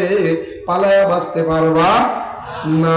মরণ থেকে যতই পালাও, মরণ তোমায় লইবে ঘিরি। যদিও সুদূর আকাশ পানে, লাগাও সেথায় লুকিয়ে সিঁড়ি। আহা, কেমনে বুঝাবো রে ভাই? পালানোর কোনো জায়গা নাই। বেঈমান সাদ্দাত আল্লাহরে ডাক দেখে, আল্লাহ এত বড় ক্ষমতা দিছ, গোটা দুনিয়ার বাদশা বানাইছ, গোটা দুনিয়ার সবচাইতে ধনী বানাইছ। আয়রা, তোমার জান্নাত আমার লাগবে না। আমি জান্নাত তৈরি করা, আমার তৈরি করা জান্নাতে আমি যাব, তোমার জান্নাতে যাব না। নাউজুবিল্লাহ। এই বেঈমানটা দুনিয়ার জমিনে জান্নাত বানাইবার পর গোটা দুনিয়ার বেশ সুন্দরী বেশ্যা যুবতীদের দিয়া জান্নাত সাজাইয়া হুর বানাইয়া জান্নাত দেখার জন্য বেঈমানটা রওনা। আল্লাহ ডাক দিয়া কয়, আজরাইল যাও যাও যাও, বেঈমানটা জান্নাতে ঢোকার আগেই জানটা কবজ কইরা লও। বেঈমান সাদ্দাত ঘোড়ার পিঠে সওয়ার হয়ে রওনা। পিছের দিকে তাকায় দেখে বুড়া বর্ষির মতো বাঁকা, লাঠিতে ভর দিয়া দিয়া ঘোড়ার পিছে পিছে হাঁটে। কিন্তু হাঁটার এত গতি, ঘোড়া দৌড়ায়, ঘোড়া দৌড়ানোর যত গতি, বুড়ার হাঁটার গতি, হাঁটার তত গতি। বুড়া পিছে পিছে দৌড়ায়, সাদ্দাত ঘোড়ারে আঘাত করে জোরে দৌড়ায়। ঘোড়া জোরে যত দৌড়ে দৌড়ায়, বুড়ার হাঁটার গতি তত বেড়ে যায়। আবার আঘাত করে, ঘোড়া যত জোরে দৌড়ায়, বুড়ার হাঁটার গতি তত বেড়ে যায়। এক পর্যায়ে জান্নাতের দরজার সামনে কেবল দাঁড়াইছে, এখনো নামে নাই। বুড়া জান্নাতের দরজায় দাঁড়ায় গেছে। সাদ্দাত ডাক দেয়া কয়, বুড়া কে তুমি, কি তোমার পরিচয়? দেখলাম এত অসুস্থ বুড়া, ঘোড়ার পিছে পিছে হাঁটতেছ, এত হাঁটার গতি, এত শক্তি তুমি কোথায় পাইছ? হে বুড়া, বলো না তোমার কি পরিচয়? বুড়া ডাক দেয়া কয়, সাদ্দাত আমার তেমন কোনো পরিচয় নাই, আমি আল্লাহ পাকের প্রেরিত এক ফেরেশতা, আমার নাম হলো মালাকুল মউত আজরাইল। সাদ্দাত ডাক দেয়া কয়, আজরাইল কি মনে করে জান্নাতের দরজা আটকায় রাখছো? আজরাইল ডাক দেয়া কয়, সাদ্দাত আমি যদি কারো সামনে একবার হাজির হই, জান কবজ করা ছাড়া আমার আর কোনো দায়িত্ব নাই। সাদ্দাত ডাক দিয়ে কয়, আজরাইল এত আশা কইরা এত সুন্দর করে জান্নাত বানাইলাম আর সাজাইলাম, একটু সময় ভিক্ষা দাও, জান্নাতের দরজা দিয়া ঢুকমু, কইরা এসে জান্নাতে দাঁড়ামু, জান কবজ করবা, বাধা নাই। বলে ইদা যা আজালুহুম লা ইস্তাখিরুনা সাআতা ওয়া লা ইস্তাকদিমুন। হে সাদ্দাত তুমি কি জানো না, হায়াতের জিন্দেগি ফুরায় গেলে এক মুহূর্ত অতিরিক্ত সময় কাউকে দেওয়া হয় না। বলে সাদ্দাত যদি সশরীরে ঢুকতে নাও দাও, কমপক্ষে তোমার কাছে এতটুকু মিনতি, এতটুকু করুণা কইরা আজরাইলের কাছে বলতেছে, ভাই আজরাইল যদি আমাকে ঢুকতে নাও দাও, কমপক্ষে মাথাটা ঢুকাইয়া জান্নাতটা দেখার সুযোগটুকু তুমি আমারে ভিক্ষা দিয়া দাও। আজরাইলের দিলের ভিতরে মায়া লেগে যায়। আল্লাহরে ডাক দিয়ে, আল্লাহ একটু দেও না, সামান্যই তো চাইছি। আল্লাহ ডাক দিয়ে, আজরাইল ও বেঈমানটারে সাগরের মধ্যে কুদরতি ভাবে ভাসাইয়া ও বেঈমানটারে মা বাবা ছাড়া কুদরতি ভাবে জঙ্গলের মধ্যে রিজিক দিয়া কুদরতি হাতে লালন পালন কইরা বড় করলাম। ও বেঈমানটারে ধন সম্পদ দিয়া গোটা দুনিয়ার সবচেয়ে ধনী বানাইলাম। ও বেঈমানটারে ক্ষমতার মস্তক দিয়া গোটা দুনিয়ার বাদশা বানাইলাম। এরে আজরাইল, ও বেঈমানটা আমার কাছে নত হয় না, তোমার কাছে হয়। ও বেঈমানটা তোমার কাছে যতটুকু নত হয়েছে এর 100 ভাগের 1 ভাগ নত হইয়া একবার তওবা কইরা আমারে যদি একবার আল্লাহ বইলা ডাক দিত, আমি আল্লাহ খুশি হইয়া তার সব অপরাধ মাফ কইরা তার তৈরি করা জান্নাতটা তারে দিয়া দিতাম। ও বেঈমান আমার কাছে মাথা নত করে না, না না না, সময় দেওয়া যাবে না। বেঈমানটার জানটা কবজ কইরা নাও। এর বান্দা, কোথায় গেল সাদ্দাত, কোথায় গেল নমরুদ, কোথায় গেল ফিরাউন, কোথায় গেল কারুন, কোথায় গেল হামান, কোথায় গেল গাদ্দাফি, কোথায় গেল সাদ্দাম, কোথায় গেল জর্জ ডব্লিউ বুশ? আসেনি কারো খোঁজ।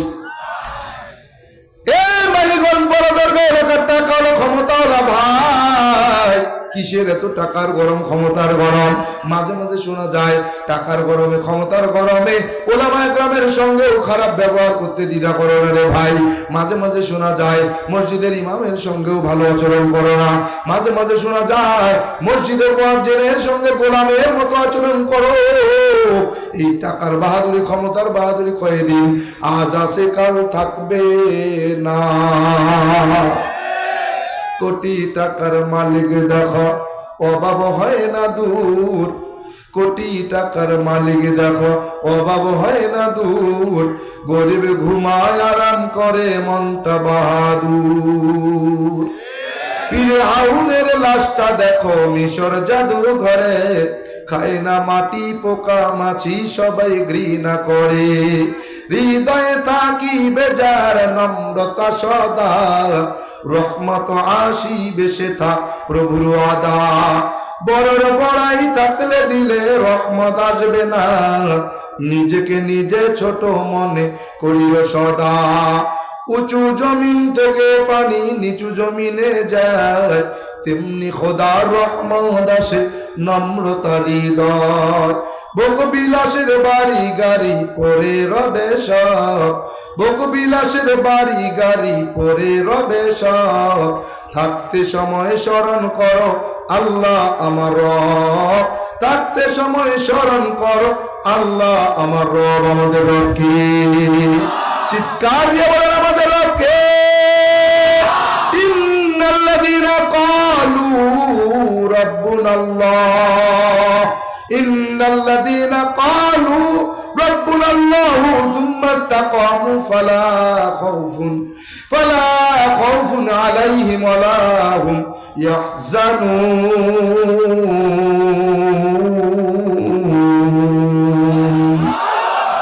ফি কালামে জিন্দা কুরআনে হাকিম, হিকমতে উলায় জালস্তা কদিম, জামিউল আলম ফিল কুরআনে হাকিম, তাকাসুরাত আনহু আফামুর রিজালিন। আমাদের রব কে? তত্র কামহ কাশুক একত্ব মনুপশ্চাৎ। রব্বে কারীম জানায় দেন ইন্নাল্লাযীনা ক্বালু রাব্বুনাল্লাহ,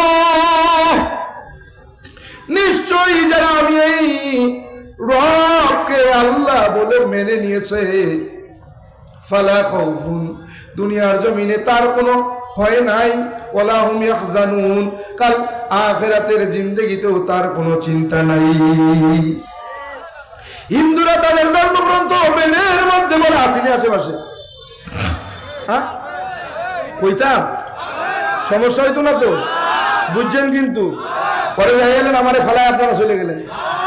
হ্যাঁ রে বান্দা, হিন্দুরা তাদের ধর্মগ্রন্থ বেদের মধ্যে জানায় দেয় তত্র কমহ, দুনিয়ার জমিনে যদি শান্তি পেতে চাও, কশক পরকালের জিন্দেগিতে যদি মুক্তি পেতে চাও, 12 মাসে 13 জন খোদা, 33 কোটি দেব দেবী, তুলসীর গাছের তলায় 64 কোটি ভগবান ত্যাগ কর, একত্ব মনুপশ্চাৎ, সৃষ্টিকর্তা এক আল্লাহকে মানো। সৃষ্টিকর্তা কে? সৃষ্টিকর্তা হলেন আমার আল্লাহ। এ এমনি মুসলমান হই নাই রে গোলাম, এমনি এমনি না না। ঠাকুর গায়ের প্রসিদ্ধ হিন্দু পরিবারে জন্ম আমার। 12 মাসে 13 পূজা, 33 কোটি দেবদেবী, তুলসীর গাছের তলায় 64 কোটি ভগবান। সংস্কৃত ভাষার উপরে পাণ্ডিত্য নিয়ে, ডিগ্রি নিয়ে, ডক্টরেট কইরা বেদ পুরাণ, রামায়ণ, মহাভারত, জেন্দাবেস্তা, স্মৃতি, শ্রুতি, মনুসংহিতা, শ্রীমদ ভাগবত গীতা, রাজভোগ, কালীভোগ ছাড়া অসংখ্য কিতাবাদি গবেষণা কইরা 44,441 খানা মন্ত্র পইরা দেখলাম তার ভিতরে 30,000 মন্ত্র শুধু মুসলমানের গুণগান। এই 30,000 মন্ত্র কোরআনে কারিমের 30 পারা, 114টি সূরা, 6,666 মতান্তরে 6,236 আয়াতের সঙ্গে হুবহু মিল পাওয়া যায়। কোরআনে কারিমের প্রত্যেকটি আয়াতের সাথে কয়েক শত মন্ত্র পাঠ করে শোনানো যায়। প্রত্যেকটা মন্ত্রের কিতাবের নাম, অধ্যায় নম্বর, পৃষ্ঠা নম্বর, শ্লোক নম্বরও বলা যায়। এমনি এমনি কিন্তু মুসলমান হই নাই। ভাবছ গরুর গোশত খাওয়ার লোভে বোধহয় মুসলমান? না রে মুসলমান না। গরুর গোশত খাওয়ার জন্য এখন আর মুসলমান হতে হয় না। গোপনে গোপনে অনেক দাদা, কাকা, জেঠারা গরুর গোশত খায়। ভাবছেন গরুর গোশত খাওয়ার লোভে মুসলমান? না না না, যাই না, বুঝা শুই না, তারপরে মুসলমান। কি কইতা?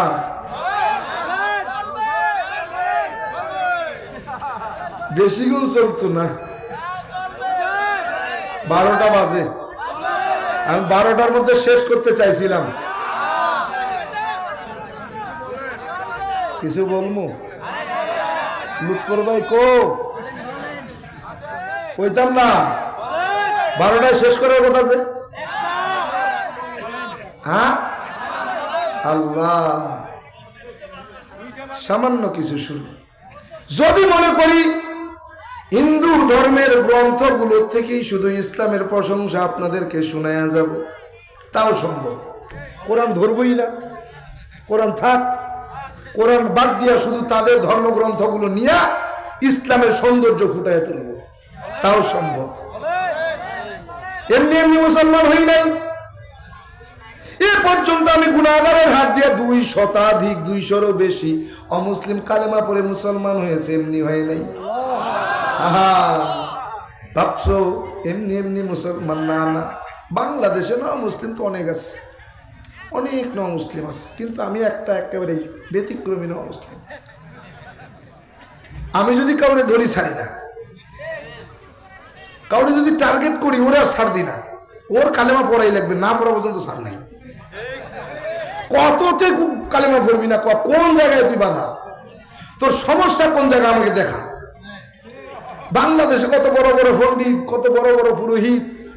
সিলেটের থেকে একদিন রমজান মাসে ফোন দিছে এক বড় পণ্ডিত, এত এত এত এত অমুক অমুক অমুক অমুক জায়গার থেকে ডক্টরেট করছে, ডিগ্রি আনছে, পিএইচডি আনছে, একেবারে অবস্থা খারাপ, বিশাল বড় পণ্ডিত। রাত্রেবেলা ফোন দিয়েছে তারাবির পর,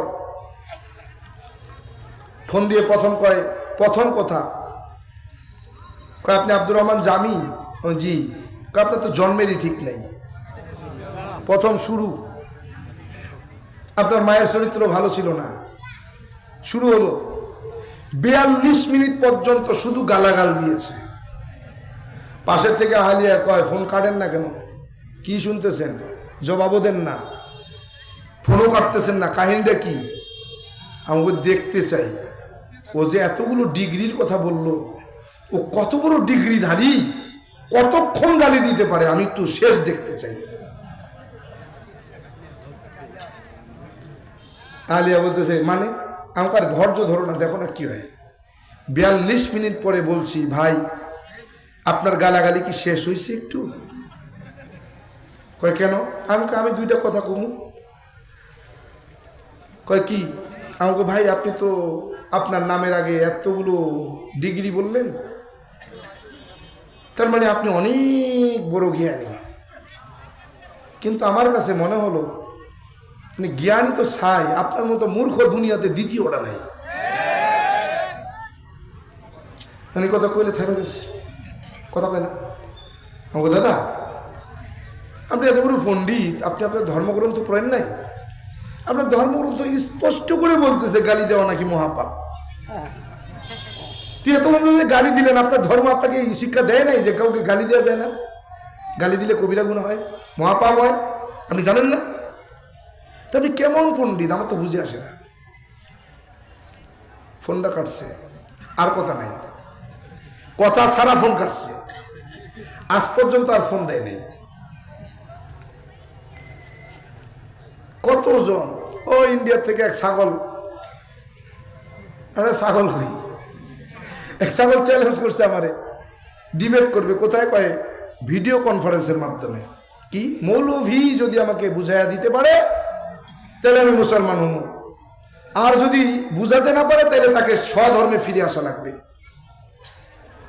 এখন এই ভিডিওটা যেই দেখতেছে সেই আমারে বলতেছে, হুজুর এই ঘটনা, ইন্ডিয়ার থেকে একটা ছেলে আপনাকে ডিবেট করবে, ওর নাম কি? বলে পবিত্র দাস।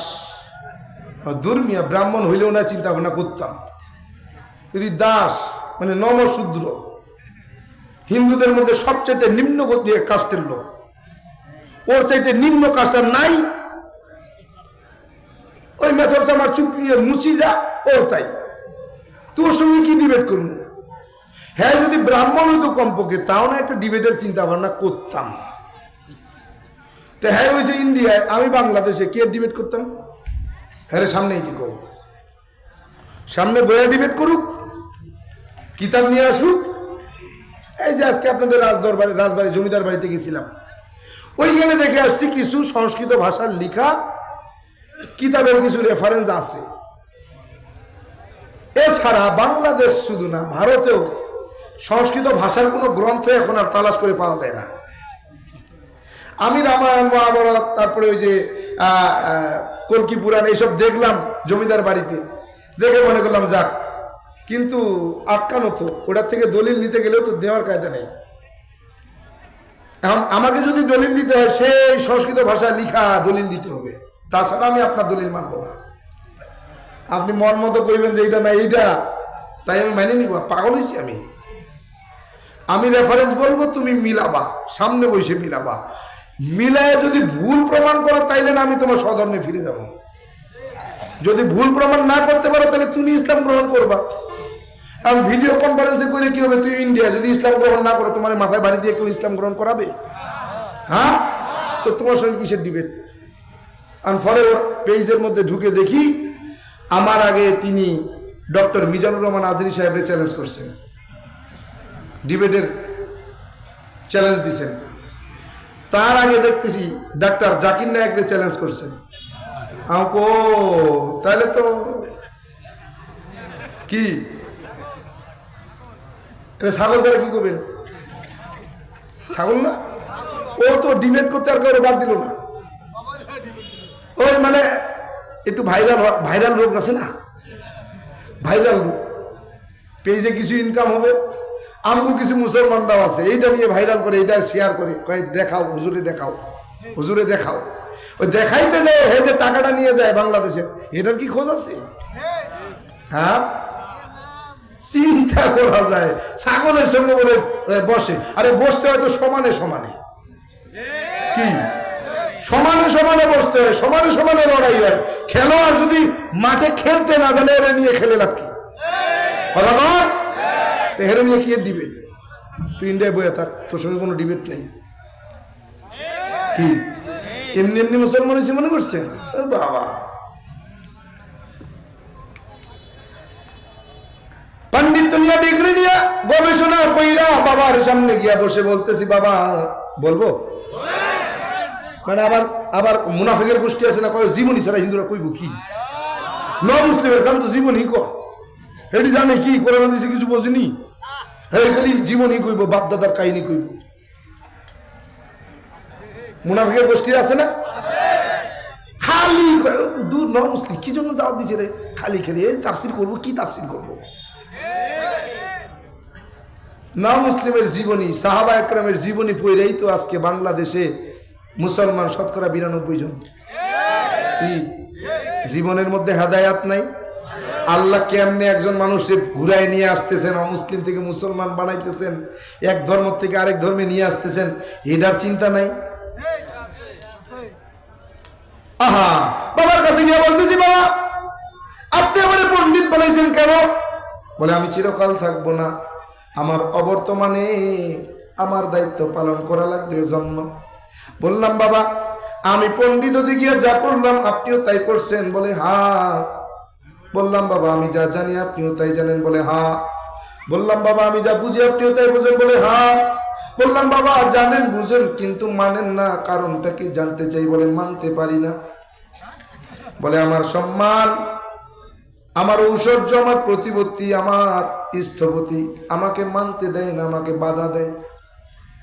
বলে আবু তালেব আমার রসুলের চাচা যান, ইন্তেকালের অন্তিম মুহূর্তে আল্লাহর নবীকে চাচা আবু তালেব এত ভালোবেসেছিলেন।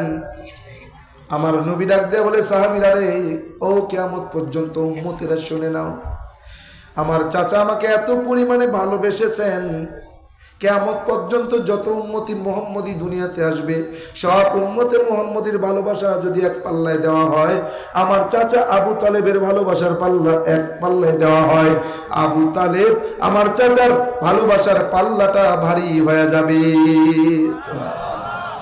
কিন্তু জান্নাতি না জাহান্নামী? কেন কেন?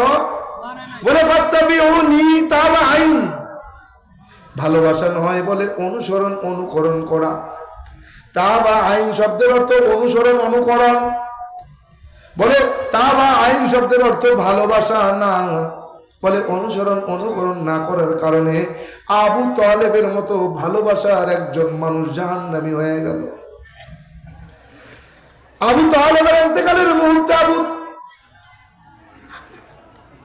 পাশে দাঁড়ানো, হাল পাশে সব কাফেররা দাঁড়ানো, ওই পাশে দাঁড়ায় আবু জাহাল, উতবা সাহেব, আবু সুফিয়ান দাঁড়ানো, আমার রসুলও দাঁড়ানো। আবু তালেবের ইন্তেকালের অন্তিম মুহূর্তে আমার নবী চাচা জানের সামনে যায় কয় আবা মান ক্বালা লা ইলাহা ইল্লাল্লাহু মুহাম্মাদুর রাসূলুল্লাহ মুখলিসান ফাদাখালাল জান্নাহ। ও চাচা আপনার অন্তিম মুহূর্তে আপনি শুধু একবার পড়েন লা ইলাহা ইল্লাল্লাহু মুহাম্মাদুর রাসূলুল্লাহ। ও চাচা কথা দিলাম কাল কিয়ামতের ময়দানে আপনাকে না নিয়া আমি নবী জান্নাতে যাব না। আবু জাহেল লাফ দিয়ে উঠে কয় আবু তলে সারা জীবন বাপ দাদার ধর্মের উপরে নেতৃত্ব দিয়া, সারা জীবন বাপ দাদার খোদ তৈরি করে খোদাদেরকে মাইনা, আজকে মরার সময় কি ভাতিজার নতুন ধর্ম গ্রহণ কইরা বাপ দাদার ধর্মকে কলঙ্কিত করবা? আবু তালেব পড়ে না। আমার নবী আবার বলে ইয়া আবা মান ক্বালা লা ইলাহা ইল্লাল্লাহ মুখলিসান ফাদাখালাল জান্নাহ। ও চাচা বুঝছি আমি মুহাম্মদকে নবী মানতে আপনার লজ্জাবোধ করে, লজ্জা হয়, আমাকে নবী মানার প্রয়োজন নাই, আপনি শুধু পড়েন লা ইলাহা ইল্লাল্লাহ। আমি মুহাম্মদ ওয়াদা করলাম কাল হাসরের ময়দানে আপনি চাচাকে না নিয়ে আমি জান্নাতে প্রবেশ করব না। আবু লাহাব লাফ দিয়ে উঠে কয় আবু তালেব সত্যি কি ভাতিজা নতুন ধর্ম গ্রহণ কইরা বাপদাদার ধর্মরে কলঙ্কিত করবা, বাপদাদার তৈরি করা খোদাদেরকে অপমানিত করবা? আবু তালেব পড়ে না। সর্বশেষ আমার নবী বলে চাচা বুঝছি সবার সামনে কইতে আপনার লজ্জা হয়, কারো সামনে বলার প্রয়োজন নাই। আমার নবী কানটা মুখের কাছে দিয়া কয় চাচা যান আমার কানে কানে শুধু সমস্যরে বলেন লা ইলাহা ইল্লাল্লাহ, প্রকাশ্যে বলার প্রয়োজন নাই, আপনি আমার কানে কানে বলবেন, কাল হাসরের ময়দানে আপনারই নিয়ে আমি জান্নাতে প্রবেশ করব। পড়ছেনি? পড়ে নাই।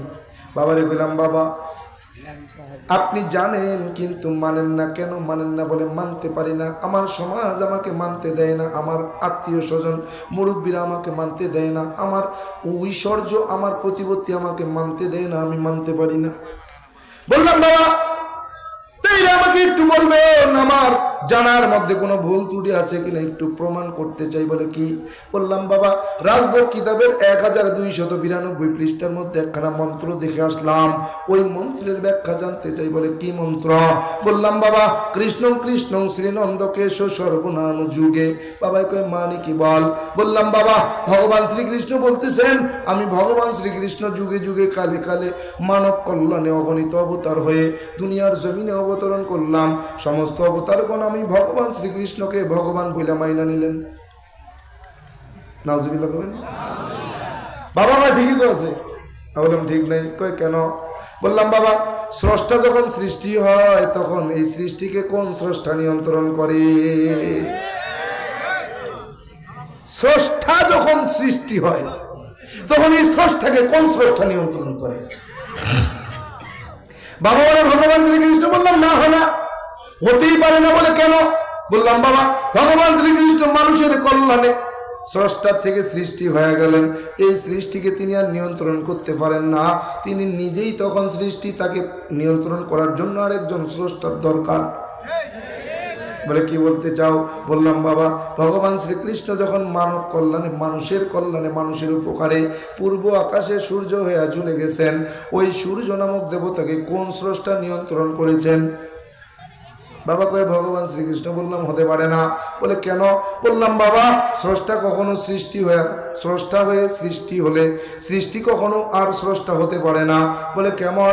বললাম বাবা তাইলে কি বলতে চাও? বললাম বাবা ওই সূর্য নামক দেবতাকে যিনি নিয়ন্ত্রণ করেছেন তিনি আর কেউ না, তিনি হলো মুসলমানের আল্লাহ। বাবা কয় বাবা যেই আল্লাহ সেই তো ভগবান। কি ঠিক নেই? কন্যা খালি ঠিক, কেডায় ঠিক করে একটু খেয়াল করেন, কানে শুনেন। যেটাই ঠিক করবো আজকে কাফের বানাই দেওয়া যায়। যদি কোনো মুসলমান বলে যে আল্লাহ সেই ভগবান, আমি ফতোয়া দিয়ে গেলাম তোমার ইমান নাই, তুমি বেঈমান। কারণ আল্লাহর ভগবান এক হতে পারে না। বাবা কয় কেন পারে না? বললাম আল্লাহর ভগবান এক হয় না। বলে কেন? বললাম বাবা আল্লাহ এমন এক সত্তা, জায়গা কাল পাত্র ভেবে নাই তার কোনো পরিবর্তন। ভগবান এমন এক সত্তা, জায়গা কাল পাত্র ভেবে হয় তার পরিবর্তন। বলে কেমন? বললাম বাবা বাংলাদেশের বাঙালি মাতৃভাষা বাংলা, বাংলা ভাষায় কথা বলি। বাংলাদেশের হিন্দুরা যখন তাদের স্রষ্টাকে ডাকে কি বলে ডাকে? কি বলে? কি বলে? জোরে কর ভগবান। বললাম বাবা ইন্ডিয়ার জমিনে যারা হিন্দু বসবাস করে মাতৃভাষা হিন্দি, হিন্দিতে কথা বলে, হিন্দি ভাষায় যখন ভারতের হিন্দুরা, ইন্ডিয়ার হিন্দুরা তাদের স্রষ্টাকে ডাকে কি বলে ডাকে? বলে ঈশ্বর। বললাম বাবা আমেরিকার জমিনে যে হিন্দুরা বসবাস করে মাতৃভাষা ইংরেজি, ইংরেজিতে কথা বলে, ইংরেজিতে যখন তারা ওই আমেরিকার হিন্দুরা স্রষ্টাকে ডাকে কি বলে ডাকে? বলে গড। বললাম বাবা বাংলাদেশের ভগবান, ইন্ডিয়া গেলে ঈশ্বর, আমেরিকায় গেলে হয় গড। কথা কন, কথা কন। জায়গা কাল পাত্র ভেবে হয় তার পরিবর্তন, তিনি কখনো হয় না। আল্লাহর ভগবান এক নয়, হতে পারে না। কথা বলেন ঠিক কিনা? বাবা ভাই কেন? বললাম বাবা হয় না। বলে কেন হবে না? বললাম আল্লাহর ভগবান এক হতে পারে না। বলে কেন? বলো তো ও বাবা বলো। বাবা আমার ডাক দেয়া কয় খোকা বলো তো আল্লাহ লিখতে কয়টা শব্দের প্রয়োজন? বললাম 4। বলে ভগবান লিখতে কয়টা শব্দের প্রয়োজন? বললাম 4। বলে বাবা শাব্দিক অর্থে আল্লাহর ভগবান নাই কোনো ব্যবধান। নাউজুবিল্লাহ। আস্তে না জোরে? জোরে কর। বাবা কেন? আমি বললাম বাবা আল্লাহর ভগবান শাব্দিক অর্থে যদিও এক হয়, ভগবানের অস্তিত্ব নাই, আল্লাহর অস্তিত্ব সব জায়গায়। বলে কোথায়? বলে আল্লাহু নূরুস সামাওয়াতি ওয়া মা ফিল আরদ। আল্লাহু আকবার। আল্লাহ কোথায়? পৃথিবীর কোন জায়গায় নেই? ফাআইনামা তুআল্লু ফাসাম্মা ওয়াজহুল্লাহ। কোথায় তুমি আমারে তালাশ করো? আমি তো তোমার সামনে হাজির, আমি তো তোমার সামনে হাজির, তুমি যেখানে দেখবে আমাকে পাবে। বাবা কয় ভগবান এমন, ভগবান সর্বত্র বিরাজমান।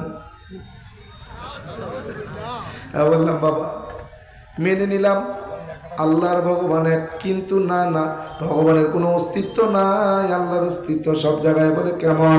বললাম বাবা ভগবানের ভ বাদ দিলে থাকবে কি? কি থাকে? কি কর বাবা? বললাম বাবা বাংলা ডিকশনারি খোলেন, ডিকশনারির মধ্যে তাকায় দেখেন গোবান শব্দের অর্থ বলেন, বলে গোবর। বললাম বাবা পবিত্র নাকি অপবিত্র, পাক নাকি না পাক? আমি বললাম বাবা আপনার ভগবান কিন্তু নাপাক হয়ে গেছে। বাবা কয় আল্লাহ থাকবে না। বলে কেন? বলে আলিফ লাম লাম হা, যদি আলিফ বাদ দাও থাকে কি বলে লাম লাম হা, লাম লাম হার ভিতরে কোথায় আল্লাহ আছে না নাই? লিল্লাহি মা ফিস সামাওয়াতি ওয়া মা ফিল আরদ, আল্লাহু আকবার। আল্লাহ আছে না নাই?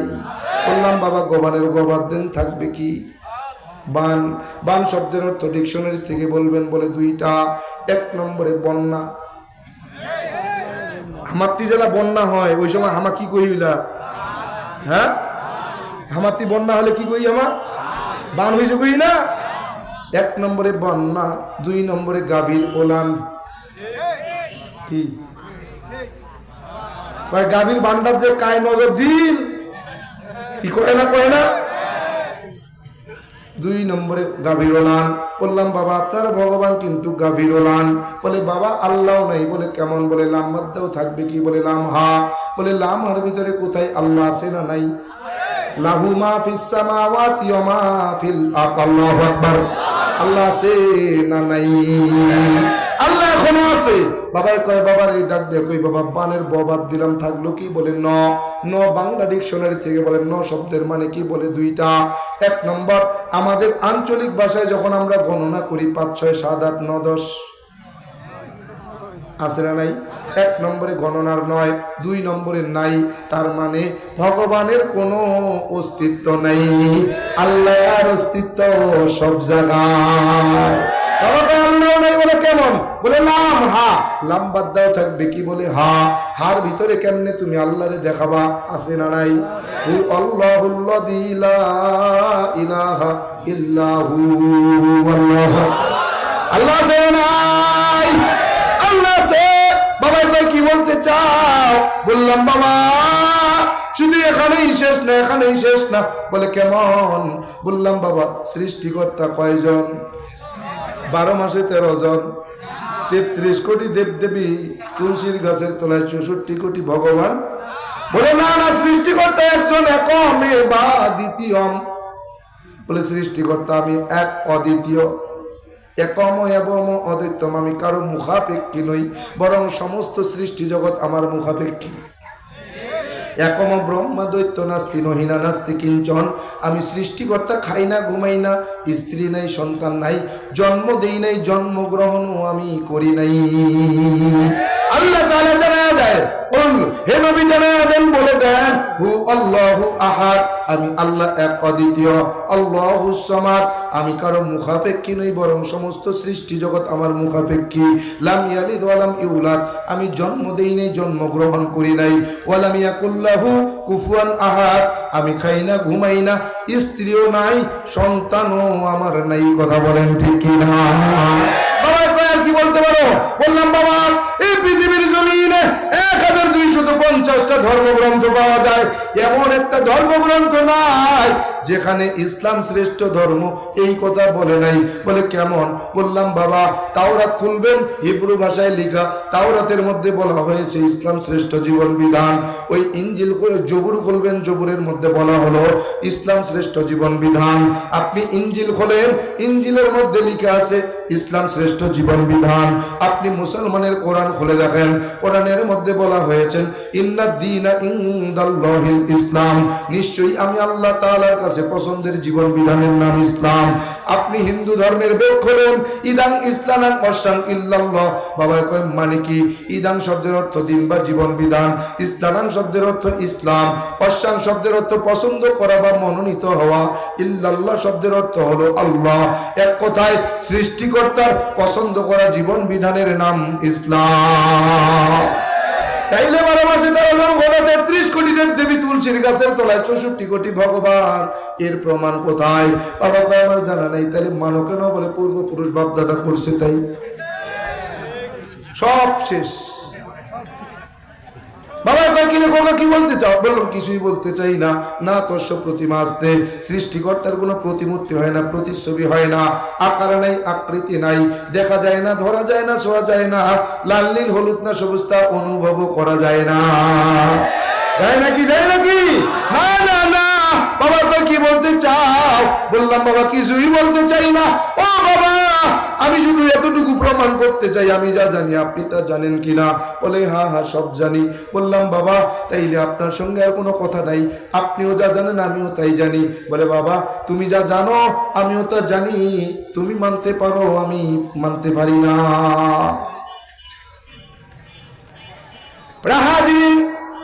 এজন্য এই গবেষণা করতে করতে করতে করতে করতে করতে একদিন বৃহস্পতিবার দিবাগত রাত ঘুমায় গেলাম। ঘুমের মধ্যে স্বপ্নে দেখতেছি এক আল্লাহর গোলাম আসছে, ওইদিকে ফজরের আজান হয়েছে। ফজরের আজানের সময় ঘুমটাও ভেঙে গেছে। আজান শোনার পরে আবার চোখের মধ্যে কেমন একটা ঘুমের তন্দ্রার ভাব এসে গেল। ঘুমায় গেলাম। ঠিক যতটুকু স্বপ্ন ততটুকু ঘুম। স্বপ্নের মধ্যে দেখতেছি এক আল্লাহর গোলাম এসে বলতেছে রামচন্দ্র রে আর কতকাল ঘুমাইবি রে ভাই, উঠ উঠ চল আজান হয়েছে নামাজ পড়তে চল। বলি কে রে, তুমি জানো না আমি হিন্দুর ঘরে সন্তান, আমার নামাজ নাই, তুমি কেন আমাকে বিরক্ত করো রে ভাই? তাড়াতাড়ি যাও যাও যাও, বিরক্ত করিও না। প্রথম ব্যক্তি চলে গেল, দ্বিতীয় ব্যক্তি এসে হাজির, ডাকতেছে চলো মসজিদে নামাজ পড়তে চলো। চলে গেল, তাকেও তাড়ায় দিলাম। তৃতীয় ব্যক্তি আসলো, তাড়ায় দিলাম। চতুর্থ ব্যক্তি আসলো। চতুর্থ ব্যক্তি এসে ডাক দিয়ে কয় হে রামচন্দ্র চলো চলো, মসজিদে আজান হয়েছে, ফজরের নামাজ পড়তে মসজিদে চলো। আমি বললাম আপনি জানেন না আমি হিন্দুর ঘরে সন্তান রামচন্দ্র, আমার নামাজ নেই, আপনি কি জানেন না? বলে রামচন্দ্র রে স্বর্গে যদি যাইতে চাও নামাজ পড়তে চলো। কোথায় যেতে হবে? স্বর্গে যদি যেতে চাও নামাজ পড়তে চলো। বললাম না না আপনি যান, আমি যাব না, আমি বিরক্ত করবেন না। বলে রামচন্দ্র যদি স্বর্গে যেতে চাও চলো নামাজ পড়তে চলো। বললাম হুজুর আমি যতটুকু জানি নামাজ পড়তে গেলে ইমান থাকা লাগে, ইমান ছাড়া নামাজের কোনো দাম আল্লাহর দরবারে হয় না, পাওয়া যায় না। ইমান না থাকলে নামাজের কোনো মূল্য থাকে না। হুজুর নামাজ কেমনে পড়বো, ইমান তো নাই। বলে চলো কালেমা পড়াইয়া দেই। বললাম হুজুর পবিত্রতা ছাড়া কি কালেমা পড়লে লাভ হয়? বলে চলো তোমাকে পবিত্রতা শিখাইয়া দেই। বললাম হুজুর আমি কিছুই জানি না। বলেন না চলো তোমাকে শিখাইয়া দেই। না না যান যান যান, বারবার বলার পরে ওই চতুর্থ নম্বরের ব্যক্তি হুজুর ডাক দিয়ে কয় রামচন্দ্র তোমাকে না নিয়ে আজকে আমি মসজিদে যাব না। আমার ভালো মনে আছে উত্তর দিকে মাথা দিয়া দক্ষিণে পা দিয়া শুয়ে আছি, ডান পাশে সামান্য খোলা জায়গা আছে। এই খোলা জায়গাটার ভিতরে একজন মানুষ দাঁড়ানো যায়, ঠিক হাতের এই সমান বরাবর এক ওই আল্লাহর বান্দা দাঁড়ায়া দাঁড়ায়া বারবার আমাকে ডাকতেছে, আমি উঠি না।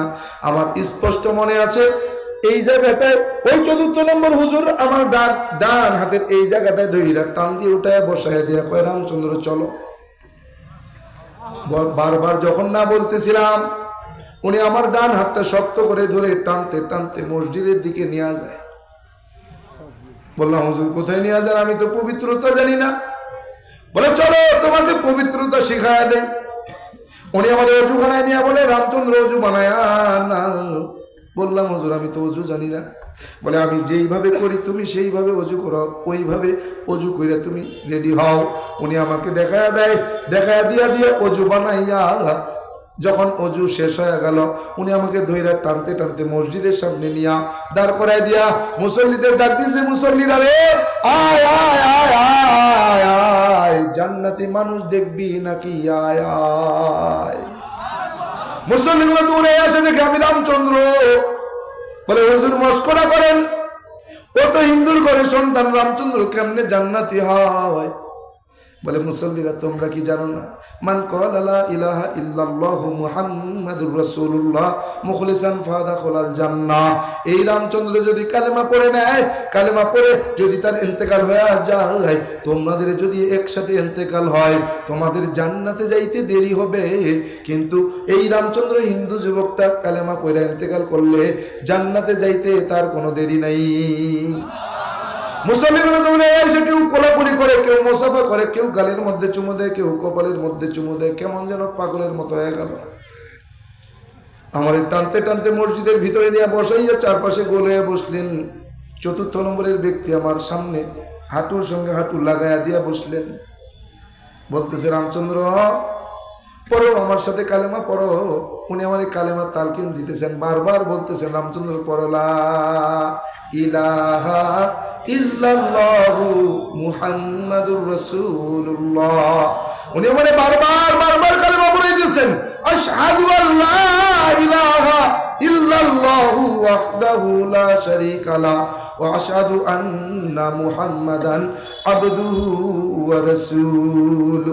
কালেমা পড়াইয়া দিলেন। এবার বলে নামটা পরিবর্তন করা দরকার। মুসল্লিরা কয় জি হুজুর, নাম পরিবর্তন করা দরকার। কি নাম দেওয়া যায়? বলে হুজুর যেহেতু হিন্দু থাকা অবস্থায় তাদের বাবা মা, তার বাবা মা তার নাম ভগবানের নামকরণে নাম রাখছে, এ ইসলাম গ্রহণের পরে আল্লাহ তাআলার পছন্দের নাম দেওয়া যায়। বলে হ্যাঁ হ্যাঁ। বলে কেমন নাম দিলে ভালো হয়? হুজুর ডাক দেয়া বলে যে আল্লাহ তাআলার কাছে সব থেকে প্রিয় নাম দুইটা, এক নম্বরে আব্দুর রহমান, দুই নম্বরে আব্দুল্লাহ।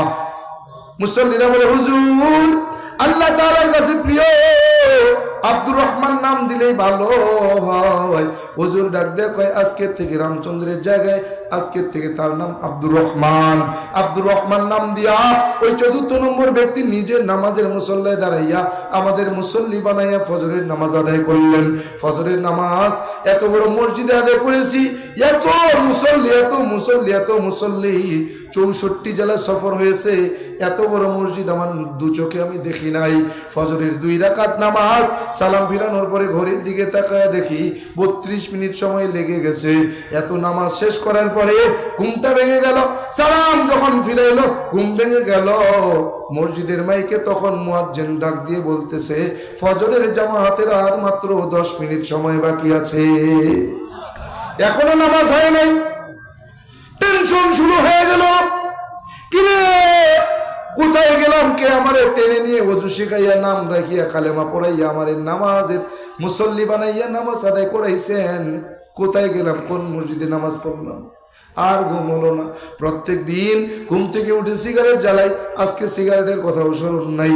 সিগারেট না নিয়ে মসজিদের দরজায় দাঁড়াইয়া দাঁড়াইয়া অপেক্ষা করতে লাগলাম। মসজিদের নামাজ যখন শেষ কইরা ইমাম সাহেব মুসল্লিদের দিকে ঘুরে বসছেন, মুসল্লিদের দিকে ঘুরে দেখে আমি রামচন্দ্র সামনে দাঁড়াইয়া মুসল্লিদের বলতেছে একটু বসবা, দেখি ছেলেটা কেন এত সকালবেলা আসছে, কোনো বিপদে আপদে কি পড়ছে। মুসল্লির সামনে দিয়া আইসা আমারে ডাক দিয়া কয় বাবা কি ব্যাপার, এত সকালবেলা তুমি ঘুম থেকে তো কোনোদিন ওঠো না রে, এত সকালবেলা কেন ঘুম থেকে উঠছো, কোনো বিপদ আপদ কি হয়েছে? বললাম না। বলে কেন আসছো? বললাম হুজুর একটা স্বপ্নের ব্যাখ্যা জানার জন্য আসছি। বলে কি স্বপ্ন? সব বললাম। বলার পরে বলে এটা তোমার স্বপ্ন না, তুমি আমার সঙ্গে মশকরা করো, এটা তুমি দেখতেই পারো না, এটা হিন্দু মানুষ, তুমি কেমনে দেখবা? এটা মুসলমানের স্বপ্ন।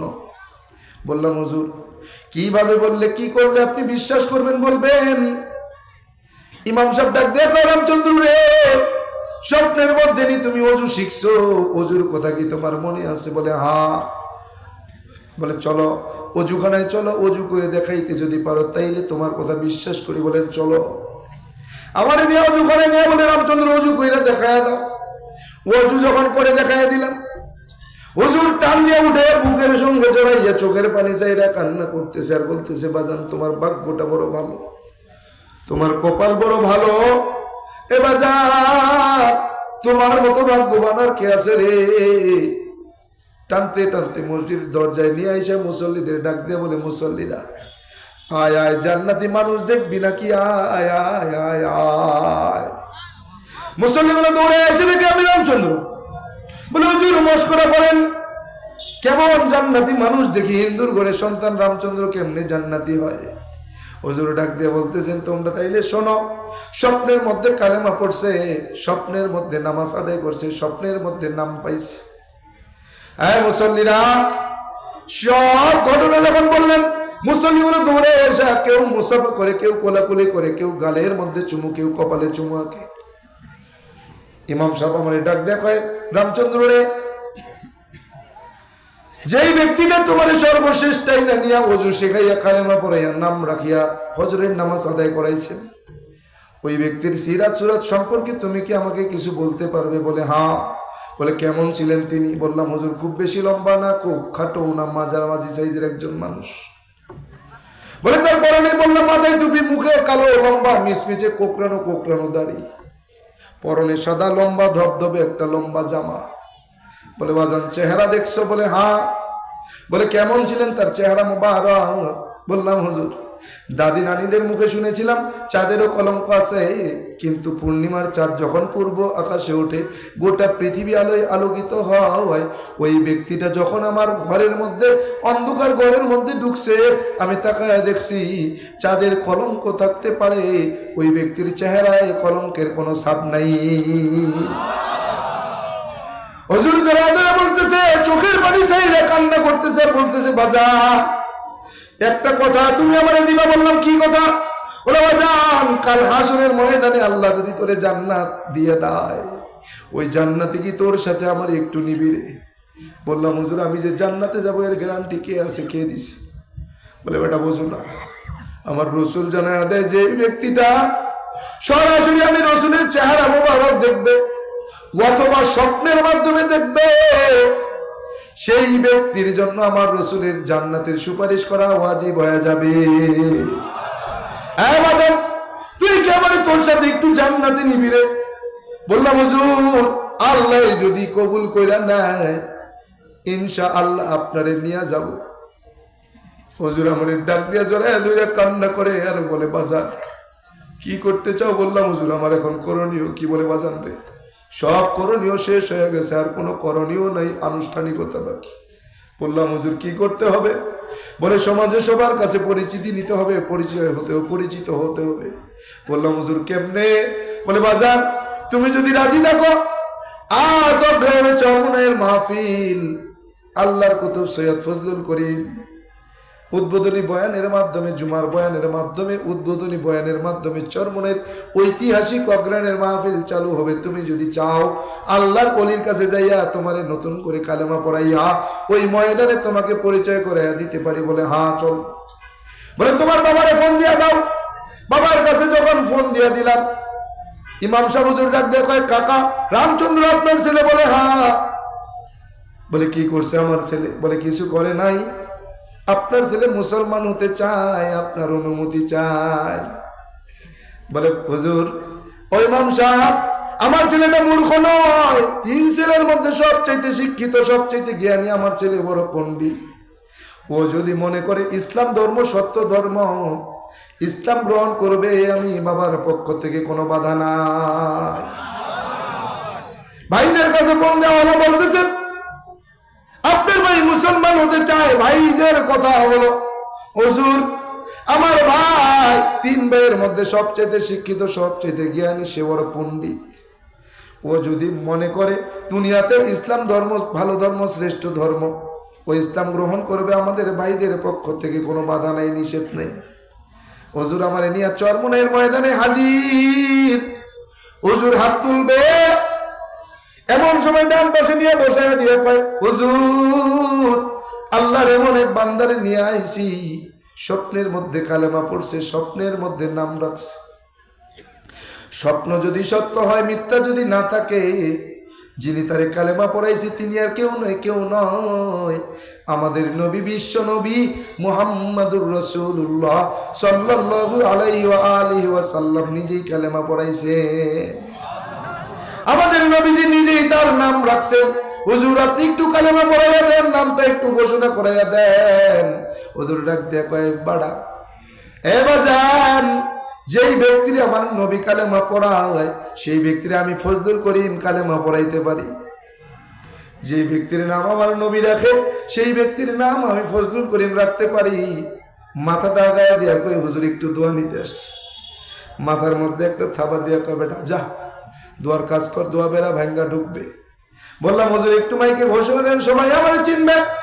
বলে বেটা তোরে চিনানোর জিম্মাদার তো আমি না রে, তোরে চিনাইবে মোর মাওলা, যা যা যা যা চেনার মতো কাজ করবি, এমন একটা সময় আসবে তুই কাউরে চেনো না, তোরে সবাই চিনে।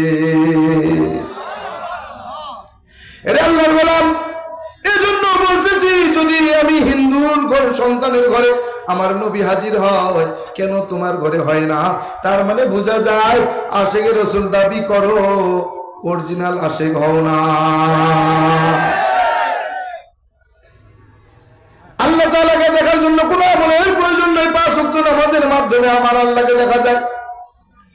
কেমন?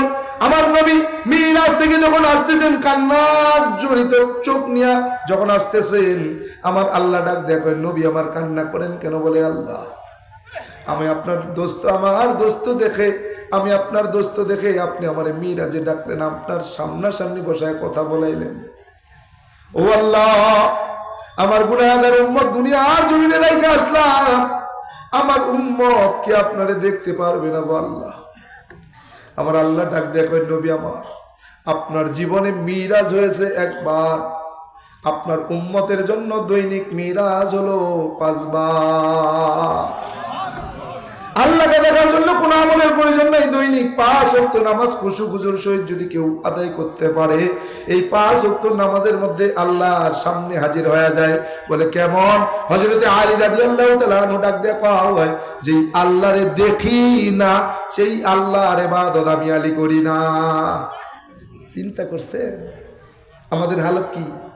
নামাজের মধ্যে দুনিয়ার খেয়াল, দোকান কয়টা, বাড়িতে বউ কি রান্না করতেছে, মাঠে গরু কয়টা ছেড়ে দিয়ে আইছি, মাঠে ধান কতটুক জনে কাটলো, কি ঠিক না? আবার আমরা আল্লাহরে দেখতে চাই। হায় হায়, কেমনে বুঝাইতাম? এগুলাম আমার নবীকে দেখার জন্য আমলের প্রয়োজন আছে। বলে কেমনে দেখা যায় আমার নবীকে? কেমনে কেমনে কেমনে? বলে আমার নবীকে দেখার জন্য কোনো আমল কি লাগবে? বলে হ্যাঁ, এমন একটা আমল আছে, দৈনিক 21 বার পরে পরে যদি আমলটা করতে পারে। বলবো বলবো আমার নবীকে দেখার আমল? বলে আমার নবীকে দেখার জন্য এত বেশি আমলের প্রয়োজন হয় না, যদি কেউ কন্টিনিউ এই আমলটা চালু রাখতে পারে। আমার রাসূল বলেন 40 দিনের ভিতরে যে কোনো রাত্রে আমার নবী তোমার সঙ্গে হাজির হয়ে যাবে। উম্মত দৈনিক 5 ওয়াক্ত নামাজের পর রাত্রেবেলা ঘুমাইতে যাওয়ার সময় ওযু বানাইয়া পাক পবিত্র বিছানায় শুইয়া ডান কাঁধে শুইয়া যদি পড়তে পারে বিসমিল্লাহির রহমানির রহিম, বিসমিল্লাহির রহমানির রহিম, বিসমিল্লাহির রহমানির রহিম, এই 21 বার পরে যদি ডান কাঁধে ঘুমাইতে পারে, আমার রাসূল বলেন স্বপ্নের মধ্যে 40 দিনের ভিতরে আমার নবী তোমার সামনে হাজির হবে। করা যাবে ইনশাআল্লাহ? দেখতে চাই না? হযরত আবু হুরায়রা রাদিয়াল্লাহু তাআলা আনহু বলেন ইয়া রাসূলুল্লাহ,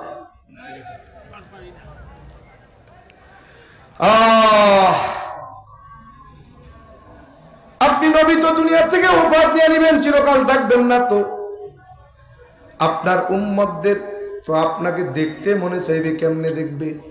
কেমনে দেখার উপায় কি?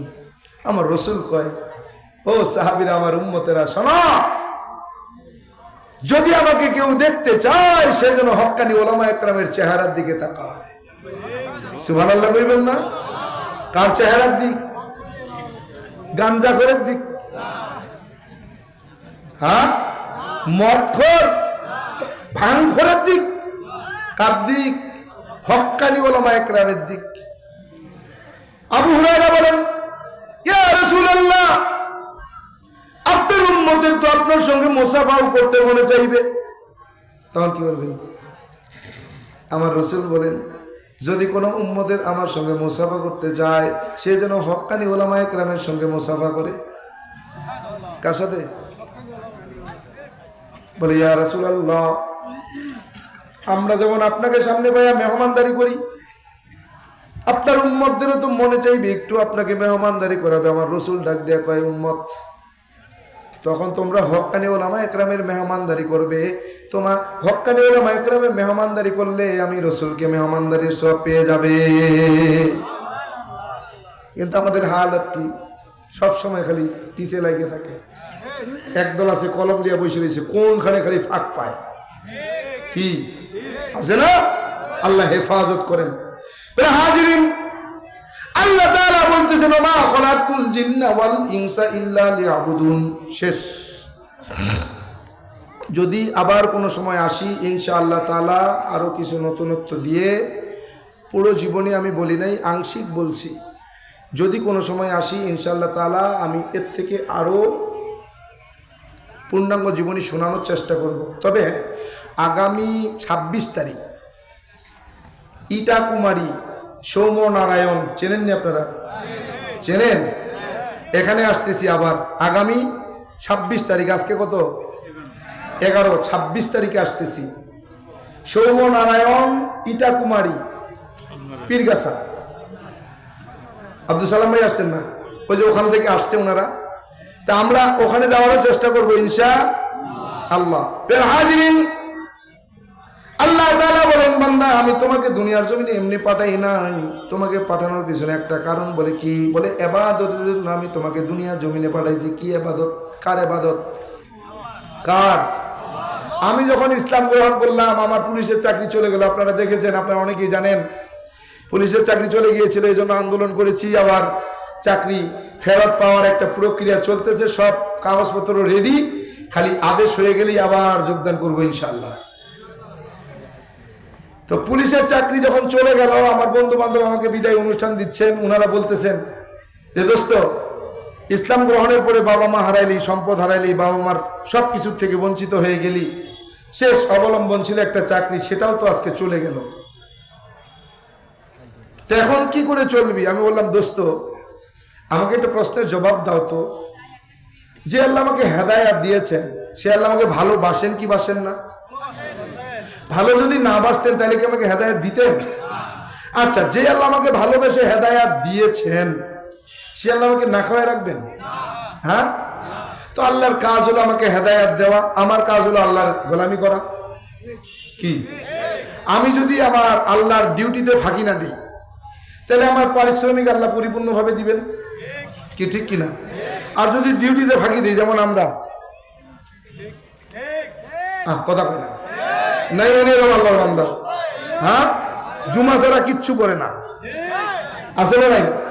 এনে এমনও বান্দা আছে যারা খালি ঈদের নামাজ পড়ে আর কিচ্ছু করে না, নাই নাই? এরা তো একবারে পরিপূর্ণ ডিউটি পালন করে নাকি? ওর রিজিকটা ওই রকম। দেখবেন ঘরের থেকে অভাবই সরে না। কই এত ইনকাম করি, আরে টাকা যায় করিনি, কি এত কামাই করু মুই, এত কামাই করে ঘরে নামু টাকালা বুড়া দু তুই এই টাকা নাম যাচ্ছে বলেতে কিনো হয় যাচ্ছে বলে, ওই যে ডিউটি ফাঁকি, তোমার দেশেও ফাঁকি, দেখেছেন এতলা, কিন্তু বাড়িতে এসে দেখেছেন এতটুকু, কি ঠিক না? আল্লাহর কাছে বলতেছি, দোস্তদের কাছে বলতেছি, দোস্ত আমার ডিউটি এখন কি? 5 ওয়াক্ত নামাজ পড়া, আল্লাহর হুকুম মানা, আদেশ আর নিষেধগুলো মানা। যদি আমি আল্লাহর ডিউটি ঠিক মতো করি তাইলে আল্লাহ আমাকে ঠিক মতো পারিশ্রমিক দেবে। কি? যদি ডিউটিতে ফাঁকি দেই তাহলে আল্লাহ আমার পারিশ্রমিকও ফাঁকি দেবে, কি ঠিক না? তাহলে ফাঁকি যখন দিচ্ছি না তখন আমার ডিউটির পারিশ্রমিক আল্লাহ আমাকে পরিপূর্ণ দিতে হবে, কি ঠিক কিনা? হাজিরিন, এজন্য আজকে আমি আপনাদের কাছে এটা চাইতেছি, এখন থেকে, আজকের থেকে মৃত্যুর আগ পর্যন্ত আমরা আর কেউ ডিউটিতে ফাঁকি দেব না। রাজি আছেন ইনশাআল্লাহ? রাজি আছেন তো? আজকের পর আর 1 ওয়াক্ত নামাজ আমরা কেউ ছাড়ব না। কারা কারা রাজি দেখি? নারায়ে তাকবীর, নারায়ে তাকবীর, নারায়ে তাকবীর।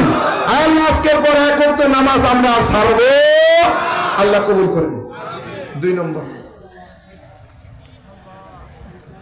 খালি আল্লাহর মহব্বতে তো আল্লাহর গোলামি করলাম, কিন্তু এই যে আমরা ডিউটি পালন করতেছি কিনা এটার একটা সুপারভাইজার আছে না? সুপারভাইজারের যদি সম্মান না করি তাহলে সুপারভাইজার কি ভালো রিপোর্ট দেবে না খারাপ রিপোর্ট দেবে?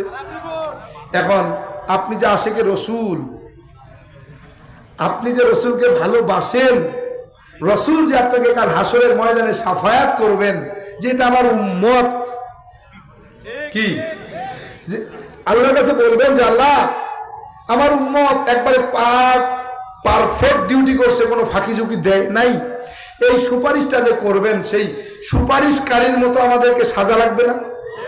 কি তার মানে কি? আদর্শওয়ালা নবীর আদর্শওয়ালা উম্মত হতে হবে, যেন কমপক্ষে হাসরের ময়দানে আমাকে দেখে আমার নবী আমাকে চেনে যে এটা আমার উম্মত। এজন্য কি দরকার? মানে সুন্নত দরকার। কি দরকার? সুন্নত। কি এই সুন্নতটা কি শুধু মাথায় মুখে আর শরীরে না? সব ক্ষেত্রে, সব জায়গায় রসুলের সুন্নত লাগবে। আপনি খানা খাইবেন, ওখানে রসুলের সুন্নত আছে না নাই? আপনি কাপড় পরবেন, এটাদের মধ্যে আছে না নাই? সব জায়গায় আছে। আপনি বাবা মায়ের খেদমত করবেন, এখানে রসুলের সুন্নত আছে না নাই? কেমনে করবেন, কেমনে করবেন, আছে না নাই? সব জায়গায় তরিকা আছে। তরিকা ছাড়া, আল্লাহর মহব্বত আর রসুলের তরিকা ছাড়া আপনি নাজাত পাবেন না, আপনাকে নাজাত দেওয়া হবে না। বলে আল্লাহর মহব্বত রসুলের তরিকায় যেটাই করবেন সেটাই গোলামি। আর এই গোলাম যদি হতে পারেন, বলে দুনিয়াতেও শান্তি, আখিরাতেও মুক্তি। কি এই গোলাম হতে পারবো ইনশাআল্লাহ? আজকের পর আর আমরা দাড়িতে খুর বেলেট লাগাবো না, এক মুষ্টির নিচে দাড়ি কাটবো না, ছাড়বো না। রাজি আছি ইনশাআল্লাহ? রাজি আছি তো? কারা কারা দেখি একটু নারে তাকবীর, নারে তাকবীর, নারে তাকবীর। আল্লাহ কবুল করেন। যেগুলো উঠায়নি খেয়াল রেখেন, এরা আমার রসুলকে তো ভালোবাসেই না, বরং আল্লাহ রসুলের দুশ্মন। কথা কর, বোঝেন না? বোঝেন না? আমার রসুলের আশেক যদি হইতো হাত দেবে, সমস্যা কি? নিয়ত করার মালিক আমরা, নিয়ত কবুল করার মালিক আল্লাহ। কি হতে পারে না আজকে নিয়ত করছি, এই রাতে যাইতে যেতে মারা গেছি, কি মারা যাইতে পারি না? এই যে নিয়ত করে গেছেন, আল্লাহ হাসরের ময়দানে কবে ওই যে নিয়ত করছিল বেটা, ওটারে মাফ করে দিয়ে যা, রসুলের উম্মত হিসেবে ওটা জান্নাত দিয়ে দে, পারে না? হাজির, এজন্য আজকে আমি আপনাদের কাছ থেকে দুইটা জিনিসের ওয়াদা নিয়েছি। এক নম্বরে আজকের পর আমরা এক ওয়াক্ত নামাজ ছাড়বো না। দুই নম্বর, দাড়িতে খুর আর ব্লেড লাগাবো না। এক মুষ্টির নিচে দাড়ি কাটবো না, ছাড়বো না। ঠিক আছে না ইনশাল্লাহ? এই দুইটা জিনিস আমরা আমল করতে পারবো না ইনশাল্লাহ? হাজির, আসলেই রাত অনেক, লম্বা আলোচনা করবো না, তারপরে করে ফেলছি। চলে যেতে হবে কালকে দুপুর 12:30টায় আবার দিনের বেলা মাহফিল, সেই মাগুরা। এজন্য সুযোগ নাই। চাইছিলাম একটু লম্বা করব, তারপরেও খাটো করতে যাও, তারপরেও লম্বা হয়ে গেছে। যদি আবার কোনো সময় আসি ইনশাআল্লাহ তাআলা আপনাদেরকে মন খুলে আলোচনা শোনাবো। রাজি আছি না ইনশাআল্লাহ? আমরা দোয়া না করে কেউ যাব না, ঠিক আছে না? হ্যাঁ, অবশ্যই আমাদের লুৎফর ভাই একটু কথা বলবো, এরপরে আমরা দোয়ার মধ্যে ফিরে যাবো ইনশাআল্লাহ।